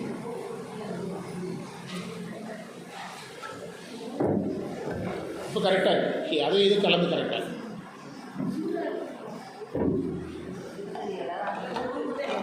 அப்போது அவர் முருகாங்கிற வார்த்தையை அவர் சொல்லி பழகலை. கடைசியாக அவர் சொல்ல வச்சிடலான்னு குடும்பமே என்ன செய்யுது, போராடுது. ஒருத்தராலையும் முடியலை. பேரன் பேத்தி மருமகன் யார் சொல்லி அவர் வாயிலிருந்து வரல. ஏன்னா இதுக்கு முந்தி சொல்லலை. சரி நீ ஆகாது, பெருசுக்கு கொடுத்து வச்சது அவ்வளோதான் விட்டுட்டாங்க. மதுரை லாங்குவேஜில் பெருசுக்கு கொடுத்து வச்சது அவ்வளோதான் விட்டுட்டாங்க. கடைசியில் என்னாச்சுதுன்னா திடீர்னு எல்லாரும் அவங்க டிவி பார்க்க அங்கே பார்க்க விளையாட பார்க்க போயிட்டாங்க. திடீர்னு மூன்னார். அவர் பேர் கத்துறான், வீடு முழுவதும் கேட்குற மாதிரி. தாத்தா முருகான்னு சொல்ல போகிறாருன்னு எல்லாரும் ஓடி வந்துட்டாங்க. அவர் ரொம்ப நிதானமாக முருவலாக 2 தோசை கொண்டு வாங்க அப்படிங்க. முருவலாக இருக்கணும் 2 தோசை கொண்டு வாங்கினாங்க. அப்போ டாக்டர் வந்திருந்தாராம். எப்படின்னு 2 வருஷத்துக்கு இருப்பார், பயப்படாதீங்கன்னாராம். புரியுதா? ஏன்னா இப்போவே அவர் என்ன கேட்குறாரு, இன்னும் 2 வருஷம் இருப்பார், பயப்படாதீங்கன்னாராம். உலகத்தில் இப்படியெல்லாம் நிறைய வகை இருக்குது. பற்று, உலகத்தில் பற்று. ஒரு அம்மா எங்கள் ஸ்கூலில் வேலை பார்த்த ஒரு மியூசிக் டீச்சருடைய அம்மா டாக்டர் சொல்லிட்டார், என்ன 2 நாள் தான்ட்டார். பள்ளிக்கூடத்தில் ஒரு பழக்கம் இருக்குது, டீச்சருக்கெலாம் தெரியும், ஆசிரியர்கள் நிறையா இருக்காங்க. இந்த மாதிரினா உடனடியே நல்லது கெட்டதுக்கு கட்டாயமாக போவோம். இப்போ நாங்கள் பார்க்க போயிருந்தோம். அந்த அம்மா படுத்துருக்குது. எங்கள் டீச்சர் சொல்கிறாங்க, எங்கள் அம்மா கூட சேர்ந்தவங்க எல்லாருமே வயசானவங்க எல்லாம் இறைவனடி சேர்ந்துட்டாங்க, எங்கள் அம்மா மட்டும்தான் இருக்குது. எங்கள் அம்மாவுக்கு வயசு 92 அப்படி சொல்லுது. எங்கள் அம்மாவுக்கு வயசு 92, 95. இந்த அம்மா படுத்திருக்கிற அம்மா டாக்டர் சொல்லியிருக்காங்க 2 நாள் தாங்கிறார். இந்த அம்மா அப்படிங்குது. 95 இல்லையா? ஆமாம், வயசு கூட்டி சொல்லிட்டாங்களாம். புரியுதா? அத்தனை நிலைமைக்கு வந்தவர் 95 இருந்தாங்க, 92 இருந்தாங்க. இப்படி நிறைய இருக்குது, பேசலாம். இதையெல்லாம் மனசுக்குள்ளே வச்சு நம்ம திருந்தணுங்கிறதுக்காகத்தான் மெளிர்கின்ற ஒரே வார்த்தை தான். ஒரு நாள் பேசலாம். இந்த உலகியலில் முனைப்பு, பொருள் வந்த ஒன்று ஒரு முனைப்பு, பணம் வந்தால் ஒரு முனைப்பு, ஒரு கழிப்பு. ஆனால் எல்லாமே நிலையற்றது. ஆனால் இறைவன் நம்ம கூட இருக்கிறார் பார்த்தீங்களா? இருமாந்திருப்பன் போலோ ஈசன் பல்கணத்து எண்ணப்பட்டினார் பார்த்தீங்களா? இறைவன் நம்மகிட்ட இருக்கும்போது வர்ற இருமாப்பு இருக்கு பாருங்க, அதுதான் உண்மையான இருமா. பட்டினத்தார் எல்லாம் திறந்த பிறகு சோழ மன்னன் போய் கேட்டாரா, நீங்கள் திறந்ததுனால உங்களுக்கு என்ன கிடைச்சதுன்னு கேட்டாரா? நான் திறந்த இதற்கு முன்பு நீ வந்தால் நான் எழுந்து நிற்க வேண்டும், இனி தேவையில்லை. புரியுதா? நீ நிற்க யாம் இருக்க அப்படின்னாரு. இதுக்கு முந்தைய ராஜா வந்தால் நான் எந்திரிக்கணும், ஏன்னா குடிமகன். இப்போ நான் துறவி, நான் எந்திரிக்க வேண்டிய அவசியம் கிடையாது. அந்த பட்டினத்தார் சொன்னாராம், நீ நிற்க யாம் இருக்க, அதுதான் இதில் கிடைச்சது அப்படின்னாரு. இனி நீ வந்தாலும் நான் உட்கார்ந்துக்கிடலாம் அப்படின்னாரு. அந்த இருமாப்பு உலகியல் எத்தனை கோடி வந்தாலும் என்ன செய்யாது, வராது. எத்தனை கோடி வந்தாலும் வராது. இந்த பேரூர் ஆதீனம் இருக்காங்கல்ல, அருட்செல்வர் மகாலிங்க வீட்டுக்குள்ளே ஒரு பெரிய பல ஏக்கர் இடம் கிடைக்கும். அதில் ஒரு சன்மார்க்க மாநாடு நடந்தது ஒரு தடவை, நாங்கள் போயிருந்தோம். அது வீட்டுக்குள்ளேயே ஒரு பல ஏக்கர் லேண்டு சன்மார்க்க மாநாடு நடந்தது, நாங்கள் போயிருந்தோம். மேடையில் அருட்செல்வரையா உட்காந்துருக்கிறாரு. பேரூர் ஆதீனம் வர்றாங்க. இவர் மேடையிலேருந்து இறங்கி துண்டை இடுப்பில் கட்டி சாஸ்தானமே கீழே விழுறாங்க, யாருக்கா இல்லை. அப்போ அந்த பெரியவங்கெல்லாம் என்ன சொல்லித்தராங்க நமக்கு? பொருளை விட எது பெருசு? அருள் பெருசு. அதுதானே சொல்லித்தராங்க. மிளிர்கின்ற என்னை விடுதிகண்டாய்னா கைவிடாதே, விட்டு விடாதே. வெண்மதி கொழுந்து, நீ உன்னுடைய சடையில் மதிக்கொழுந்துனா 1ஆம் பிறையை வைத்திருக்கிறாய். அது 1ஆம் பிறையை வைத்திருப்பதன் மூலம் என்ன சொல்கிறாரு? நீ அடைக்கலம் கொடுப்பவன். சாபத்தை பெற்று வந்த சந்திரனுக்கு நீ அடைக்கலம் கொடுத்தாய், குறைவுடைய சந்திரனுக்கு அடைக்கலம் கொடுத்தாய், குறைவுடைய எனக்கும் நீ என்ன கொடுப்பாய்? அடைக்கலம் கொடுப்பாய். அதான் அர்த்தம். மதிக்குழந்து ஒன்று ஒளிர்கின்ற நீள்முடி, நீண்ட முடியை உடைய உத்தரகோச மங்கைக்கு அரசே, நீண்ட சடையை உடைய இறைவனே, தெளிகின்ற பொன்னும் மின்னும், தெளிகின்ற பொன்னும் மின்னும், தெளிவுடைய. ரெண்டு உதாரணத்தை சொல்லுகிறார் பண்டிதமணி. சொல்கிறாரு, பொன்னை சொன்னது இறைவன் நிறத்துக்காக, மின்னலை சொன்னது இறைவன் உடம்பிலிருந்து வர்ற ஒளிக்காக. தெளிகின்ற பொன்னும் மின்னும், அந்த தெளிகின்றங்கிறதுக்கு என்ன பொருள் தெரியுமா? தெளிகின்ற பொன், மாசற்ற பொன், பிற உலோகங்கள் கலக்காத பொன். அதாவது மாசற்ற பொண்ணுங்கிறாங்கல்ல, சுத்தமான தங்கம்ங்கிறாங்க. சிவபெருமானுடைய உடம்பு எதுக்கு சமமா? சுத்த மாசற்ற தங்கத்துக்கு சமம். மாசிலாமணின்னு சொல்கிறாங்க. ஆமாம், அதே தான். தெளிகின்ற பொன்னும் மின்னும். பொன்னை இறைவனுக்கு உதாரணம் சொன்னது நிறத்துக்காக, மின்னலை இறைவனுக்கு உதாரணம் சொன்னது இறைவன் உடம்பிலிருந்து வர்ற ஒளிக்காக. மின்னும் அன்ன தோற்ற சொடுஞ்சுடரே, தோற்றம், தோற்றம் என்பதற்கு காட்சியை உடைய செடுஞ்சுடரே, பேரொளி பிளம்பாக இருப்பவனே என்று வேண்டுகிறார். அந்த மந்திரத்தை நீங்கள் பாடுங்க எல்லாரும் சேர்ந்து.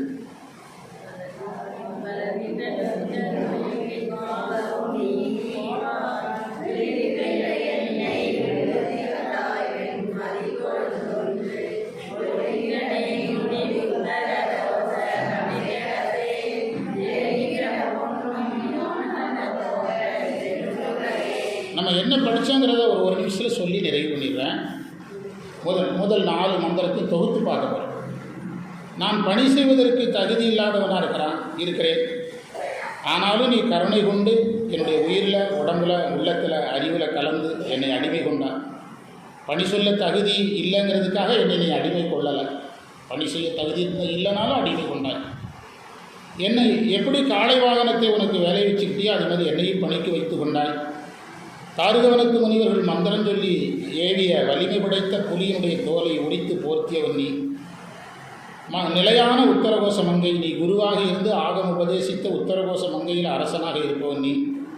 சடையில் சந்திரனை வைத்து சந்திரனுக்கு அடைக்கலம் புகுந்தாருக்கு அடைக்கலம் கொடுக்கின்ற சடை உடையவன் நீ. நான் தளர்ந்திருக்கிறேன், எம்பிரான் என்னை தாங்கிக் கொள். தளர்ந்திருக்கிறவங்கள என்ன செய்யணும்? தாங்கணும். இப்போ நம்ம வீட்டில் ஒருத்தருக்கு உடம்புக்கு சரியில்லைன்னா கொஞ்சம் ரெஸ்ட் எடுங்க, கொஞ்சம் வேலை செய்ய வேண்டாம், நீங்கள் செய்ய வேலையெல்லாம் நான் பார்த்துக்கிறேன், நீங்கள் ரெஸ்ட் எடுங்க, தூங்குங்க, படுத்துருங்க, அப்படி சொல்கிறோமல்ல. அது மாதிரி சிவபெருமான்ட்ட என்ன கேட்குறாரு? எதுவும் வேலையில் எதுவும் கொடுத்துறாத, நீ என்ன செய்ய, தாங்கி பிடிச்சிக்க, நான் கீழே விழுற மாதிரி இருக்கேன், தாங்கி பிடிச்சிக்கன்னு கேட்குறேன். தாங்கிக் கொள்ளே, தாங்கி என்னை ஏற்றுக்கொள். அதுக்கப்புறம் அடுத்த கொள்ளேர் பிளவகளா தடம் பொங்கையர் கொவ்வை செவ்வாய் பிள்ளை. அதாவது உலகியல் சிற்றின்பது இன்பத்தில் அதை விட்டு விலகாதவன நான் இருக்கிறேன். ஆனாலும் நீ என்னை அதை காரணமாக வச்சு என்னை விட்டுறாத, அதை காரணமாக வைத்து என்னை விட்டு விடாதே. விழுத்தொழும்பின் உள்ளே, எப்படி உலக இன்பத்தில் அழுத்தி கிடக்கிறனோ அதேமாதிரி உனக்கு வேலை செய்கிறதுலையும் அழுத்தி கிடக்கிறேன். விழுத்தொழும்பின் உள்ளே, அதை விட்டு புறமல்லேன், அதை விட்டு நான் எங்கேயும் வெளியே போகலை. உத்தரகோச மங்கையின் அரசனாக இருப்பவனே நான் கள்ளேன். கள்ளேன்னா என்ன அர்த்தம்? ஒரு பக்கம் என்னது, ஒரு பக்கம் மனசுக்குள்ளே உலகம் இருக்குது, வேலை செய்யும்போது இறைவன் வர்றாரு. இது ஒரு வகையான வஞ்சகம் தானே. அதனால் என்ன சொல்கிறாரு? கள்ளேன் அப்படிங்கிறார். அதாவது பூசு நீருவோர் உள்ளும் புனிதர்கள் பாரு சேர்க்கிறார். ஒரு சிவனடியார் திருநீர் மாதிரி மனசு இருக்கணுமா, அது சிவனடியாருக்கு இலக்கணம். பூசு நீர் போல் உள்ளும் புனிதர்கள், மனசும் திருநீர் மாதிரி வெள்ளையாக இருக்கணுமா ஒரு சிவனடியார்னா. ஆனால் இப்போ இங்கே இவர் சொல்கிற மனிதர் எப்படி இருக்கிறான்? ஒரு பக்கம் உலகில் சிற்றின்பத்தில் விழுகிறான், இன்னொரு பக்கம் இறைவனுக்கு வேலை செய்ய வருகிறான். அப்போ உள்ளொன்று புறமொன்று, இது ஒரு வஞ்சகம் அப்படிங்கிறார். கள்ளேன் ஒளியவும் கண்டு கொண்டு நான் உன்னை விட்டு விலகினாலும் நீ என்னை கண்டு கொண்டு ஆட்கொண்டதற்கு என்ன காரணம்னா நீ என்மேல் வைத்த கருணை, நீ என்மேல் வைத்த கருணை. நம்மெல்லாம் அந்த மாதிரி இல்லை. அவர் சராசரி மனிதர்களை சொல்கிறார். நீங்களாம் இதுக்காக எவ்வளவு ரிஸ்க் எடுக்கிறீங்க, இன்றைக்கி திருவாச வகுப்புக்காக எவ்வளவு முன்னால் வந்து பாடியிருக்கிறீங்க, எத்தனை அரேஞ்ச்மெண்ட் பண்ண வேண்டியிருக்குது, உணவு ஏற்பாடு எவ்வளோ பண்ண வேண்டியிருக்குது, எவ்வளோ வேலை இருக்குது. நீங்கள்லாம் எது மாணிக்கவாசகர் தான் எப்படி இருக்க விரும்பினாரோ அப்படி இருக்கிறீங்க. அந்த 2 வகையான மனிதர்கள் அல்ல, எத்தனை வகையான மனிதர் தான், ஒரு வகையான மனிதர். காரூர் கண்ணியர் ஐம்புலன் ஆற்றங்கரை மரமா, ஐம்புலன்கள் வசப்பட்டு ஆற்றங்கரையில் இருக்கிற மரம் ஆற்று வெள்ளம் இழுத்து விழுற மாதிரி அந்த ஐம்புலன்களை ஆற்றுக்கு ஒப்பிட்டார் பாருங்க. என்ன அர்த்தம்னா அவ்வளவு பறந்து கிடக்கு, பெருசாக. அது மாதிரி நான் விடக்கூடியவன், என்னை நான் ஐம்புல வசப்படுகிறேங்கிற காரணத்தை காட்டி என்னை விட்டுறாத. திருவாரூர் இறைவன் நீ, ஐராவதத்தில் போக வேண்டிய நீ நம்ம ஒரு காலமாட்டில் போகிறதுக்கு சம்மதிச்சு வந்த நீ, தேவலோகத்தை ஆள வேண்டியவன் திருவாரூருக்கு தியாகராசனாக வந்த.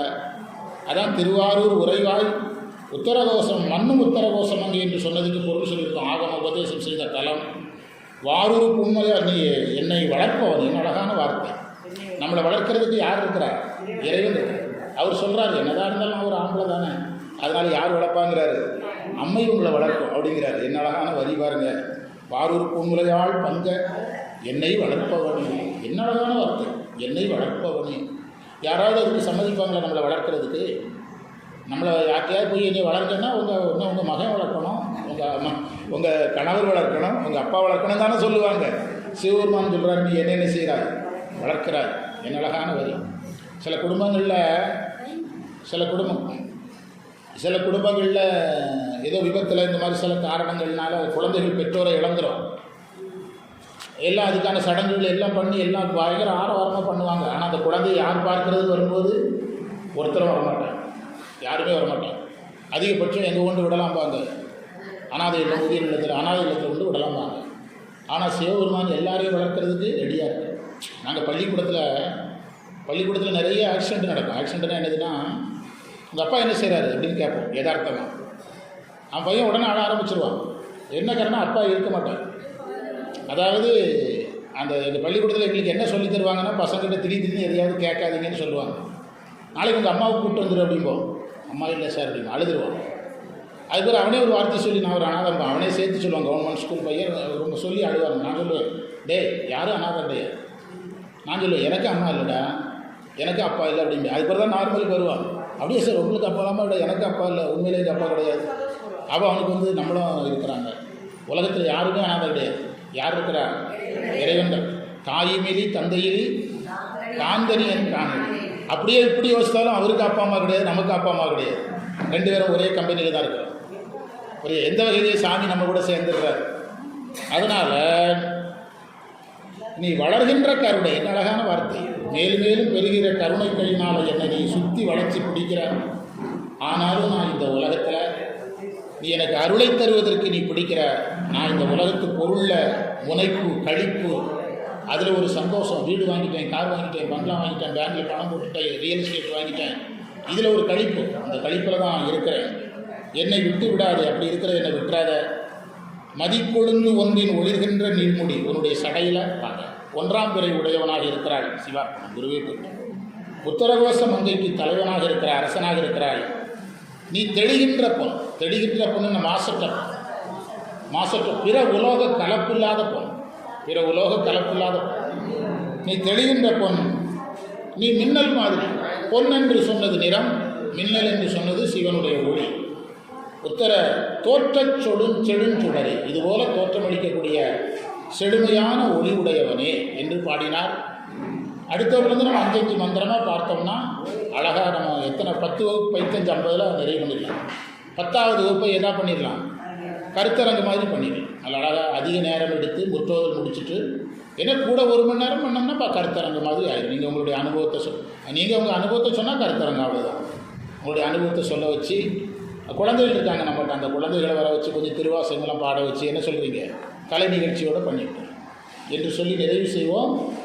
வாழ்த்து சொல்லுங்கள். வான்முகில் வடாதுமிக மலிவளம் சுரக்க மன்னன் போர்முறை அரசு செய்ய குறைவிலா உயிர்கள் வாழ்க நான்மறை அறங்கள் ஓங்க அற்றவன் வேள்வி மல்க செய்வ நீதி விளங்குக உலகமெல்லாம் மேன்மைகள் செய்வ நீதி விளங்குக உலகமெல்லாம் மேன்மைகள் செய்வ நீதி விளங்குக உலகமெல்லாம். சிவாய நம. டீ சாப்பிடுவோம். இந்த சாமி சாப்பிட்டோம்.